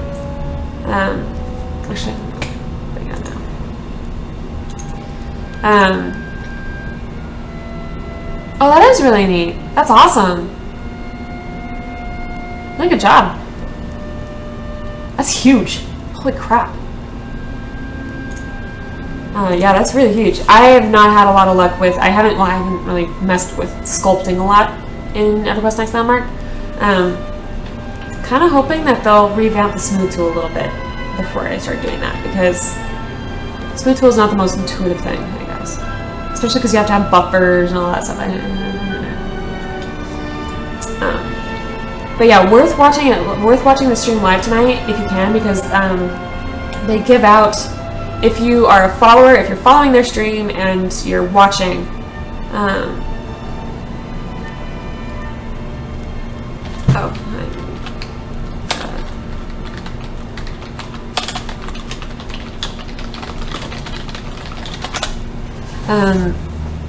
so if you watch, they'll give out a code word, and you type it into their chat, and of course people, there's tons of people spamming it all, and then basically if you say that code word, they'll pick a certain number of people, and they'll have 1 grappling hooks, or whatever it is they're giving away. It's been prime grappling hooks, which are only good for alpha, but they're supposed to be really cool. My grappling hook, I have like a blue quality one, and where you can shoot out like a little dealy and rocket around and fly and stuff. I would expect the new smooth tool in their next update. I hope so. That would be great.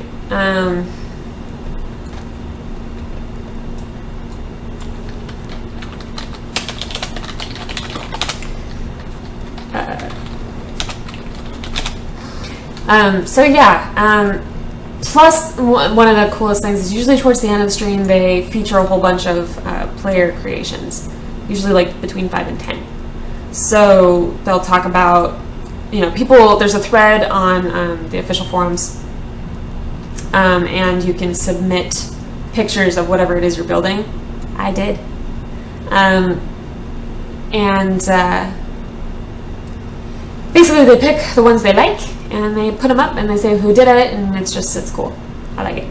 And it's just nice because you can see some of the crazy stuff that people have done. I mean, what I'm doing, I'm liking and stuff, but what people are using tools in just the most ridiculous ways, and it's awesome. So definitely worth watching if you can. I'm not sure why people make such a big fuss over the grappling hook if they just remove it at the end of alpha. Yeah, I mean, I think they're giving away enough now that I think if they stay, they would be kind of overpowered. I know people have said that it shoots out really, really freaking far. I don't have one. But people have said it shoots out really, really far. So I don't know.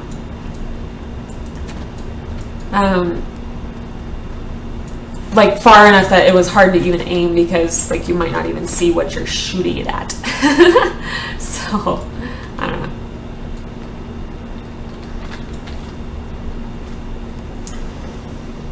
But yeah.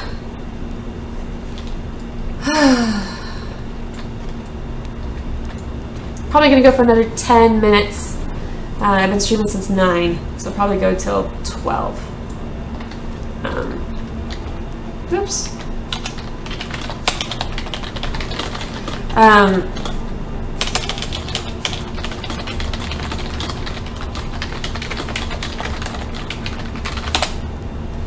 Loving it.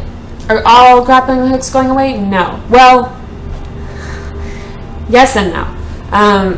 So people who get the code for the prime grappling hook, the code won't do anything after the alpha. So in that sense, the prime grappling hook is going away after alpha. Normal ones are going to stay in the game just fine, but since they are they're going to wipe all progress, including stuff you've made, everything except templates, basically. So pics and all of that stuff. Once they transition from alpha into beta, and then from beta to live, they are going to be basically wiping all progress. So you're going to lose your pick, you're going to lose everything you've built since you started. The only thing you will keep are going to be the templates. Like I could do that right now, right? I could template my entire place, which always looks crazy to do it. And it's hard, especially now that I've built more into the mountains to really tell. To really tell if you've got it all.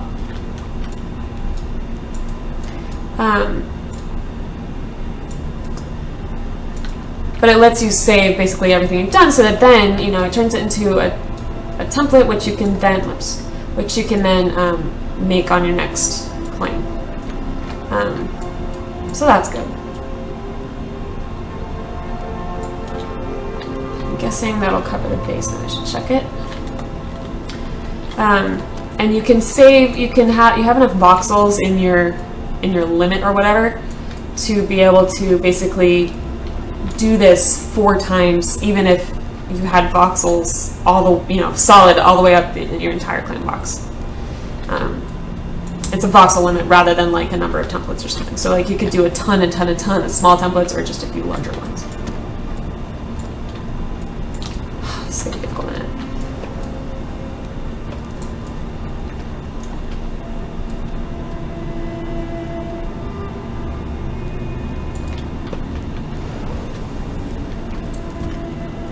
So it looks like it needs to come up another 3. But yeah, so the craft, you'll still be able to make them. You'll just have to do it over again. In terms of the other grappling hooks. Okay. I think I've got everything. Mid. And to create a template, you just do this.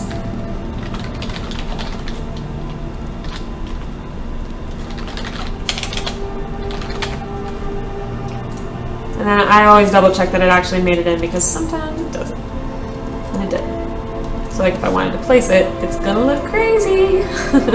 It's gonna be like as if, and it comes with the props and stuff, and as if you had copied and pasted the whole thing. So auto templating will happen, and we were talking about this earlier too. Basically,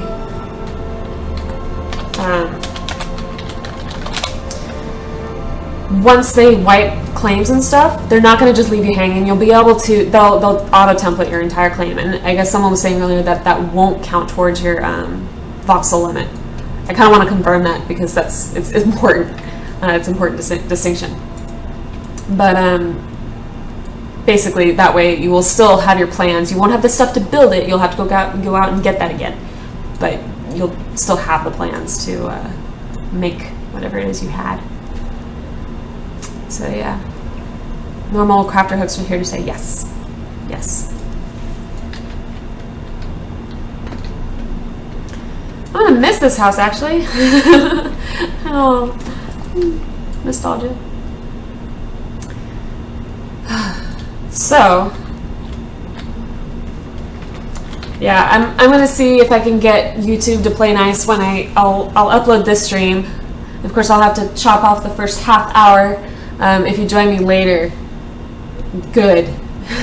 Because basically when I started at 9, I was right on time. And, you know, for about half an hour, I was playing along, doing just great, talking, I was showing stuff, and I was like, wow, usually I was like, I've got like 3 people watching. Normally I've got a little more by now, but maybe, you know, some Wednesdays are low, I don't know. Maybe it's just an anomaly. And I'm like, wow, no one's really talking. No one's saying anything. I was like, I know, like Shikoka's on, and normally she kind of talks to me, and, you know, I was like, maybe I'm just being sort of boring today. Well, you know, getting all down about it. And then I noticed in my preview, I'd been watching the chat, but I totally ignored the preview. The preview still had my away screen up, and I was muted. So, what a facepalm, right? Like, I literally facepalmed. Like, so, yeah, when I upload to YouTube, I'll cut that off, because, wow, fail. Dave said you will always get the automatic template, but if it puts you over your limit, you'll have to delete some to make another template. Just don't try to game it. They can't be 100% that it won't mess up. Yeah, exactly. Like, I'll like you can make 4 full-size templates from top to bottom of your claim. So I'll make sure I definitely don't want to have any more than 3. Right? So that's my advice. I wouldn't try to take advantage of it. Just because, and especially, I mean, it's not the end of the world, right? I facepalmed on camera. You can if you watch this later, which I do archive my Twitch stuff. So if you watch it later, about half an hour in, you will see the facepalm. I could, and then even worse, like even once I fixed that, I realized because I did Minecraft last night, and I'm still getting used to, I haven't been streaming that long, about a week now, and so I could not believe it, but I had not remembered to change, I remembered to change all the stuff on XSplit, but in the Twitch broadcast it was still titled Minecraft, and so I was getting people, like, and I was playing Minecraft, and I was getting people in, like, if you've ever noticed, like, the Minecraft community is a little different from, like, the EverQuest Landmark community. I'm not saying one's better than the other, but it's different. You've got a different demographic. And so people were dropping in and, like, you know, requesting songs and stuff like that. I'm like, yeah. Facepalm to highlight? Yeah, maybe. Or highlighted facepalm. It's like verbal dyslexia. Splitsy boop. I don't know. That's an old family story where I guess one of my relatives was on a date, and he was at a fancy restaurant, wanted to order split pea soup for his date, and it came out split soup. But I do that all the time. My tongue is lazy. I cannot speak. Alright, so that's about that time, guys, and I'm about ready to stop running around and just looking at stuff and actually start building again. So I'm going to go ahead and kill the stream, and I think I'm going to go ahead and heal this up maybe tonight. I don't know. We'll see. Wow, what Minecraft texture pack is this? Looks great. Yeah, right? It's like, man, what shaders are you using? oh, it's really cool. How do you get your character like that? You know. I thought it was really funny. Like they didn't say anything either. Like they would come in and like ask Minecraft questions, and I was like, does this look like Minecraft to you? And I was like, or you know, I don't know. How come I can't hear the stream? Are you muted? I'm talking. They can hear me. Yeah, check to see if you turn the sound off or like unplug your headphones or something. And yeah, what's your question, Morthrax? I should probably say that in chat, but hopefully you'll get me. How did you blend those textures on the art in your bedroom? I'd love to show you. Basically, some textures bleed and some don't, and it's just a property of the texture. Usually, the ones that are that occur naturally. So stuff like grass, stuff like the minerals. So like in this case, I used aquamarine, agate, emerald, and copper. Things that occur naturally in a biome usually will bleed together, because like if you go out in the world and if you look at, you know, you could have like rock next to grass and it's not harsh at all. It's blended, right? So when you place it, it uses the same blending properties. So as long as you're not using materials like, some don't blend, like the more man-made type materials don't blend, like stone tiles or marble, like the worked marble. But natural marble will. So I used aquamarine and just placed it next to agate and placed it next to emerald and then copper at the end. That's how I did that. And I did the same thing here. I just used, that's, I don't remember if that's stucco or if it's marble. Marble basically looks white with like some lines through it. And then I think I used like a light alpine rock or something, or maybe like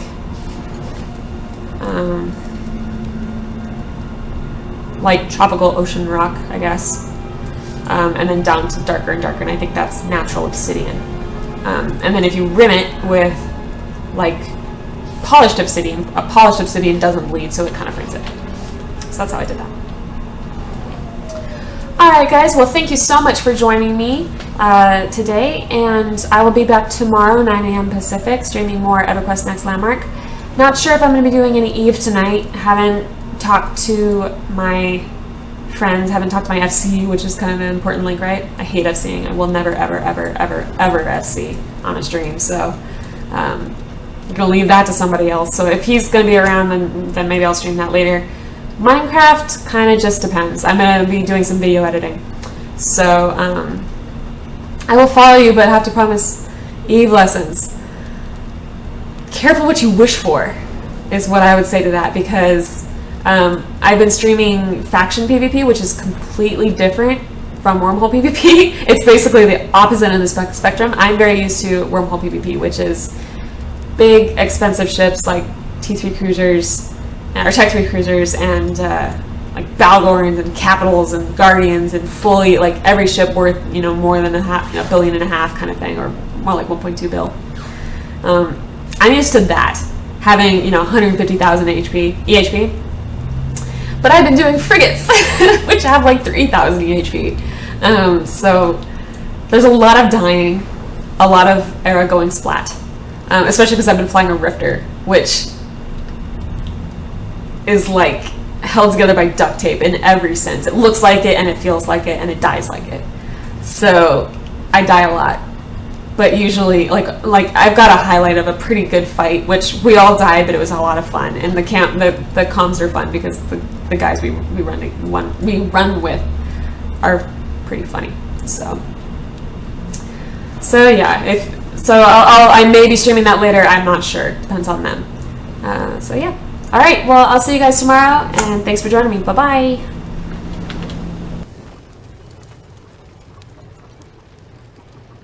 And hit the follow button. Bye, guys.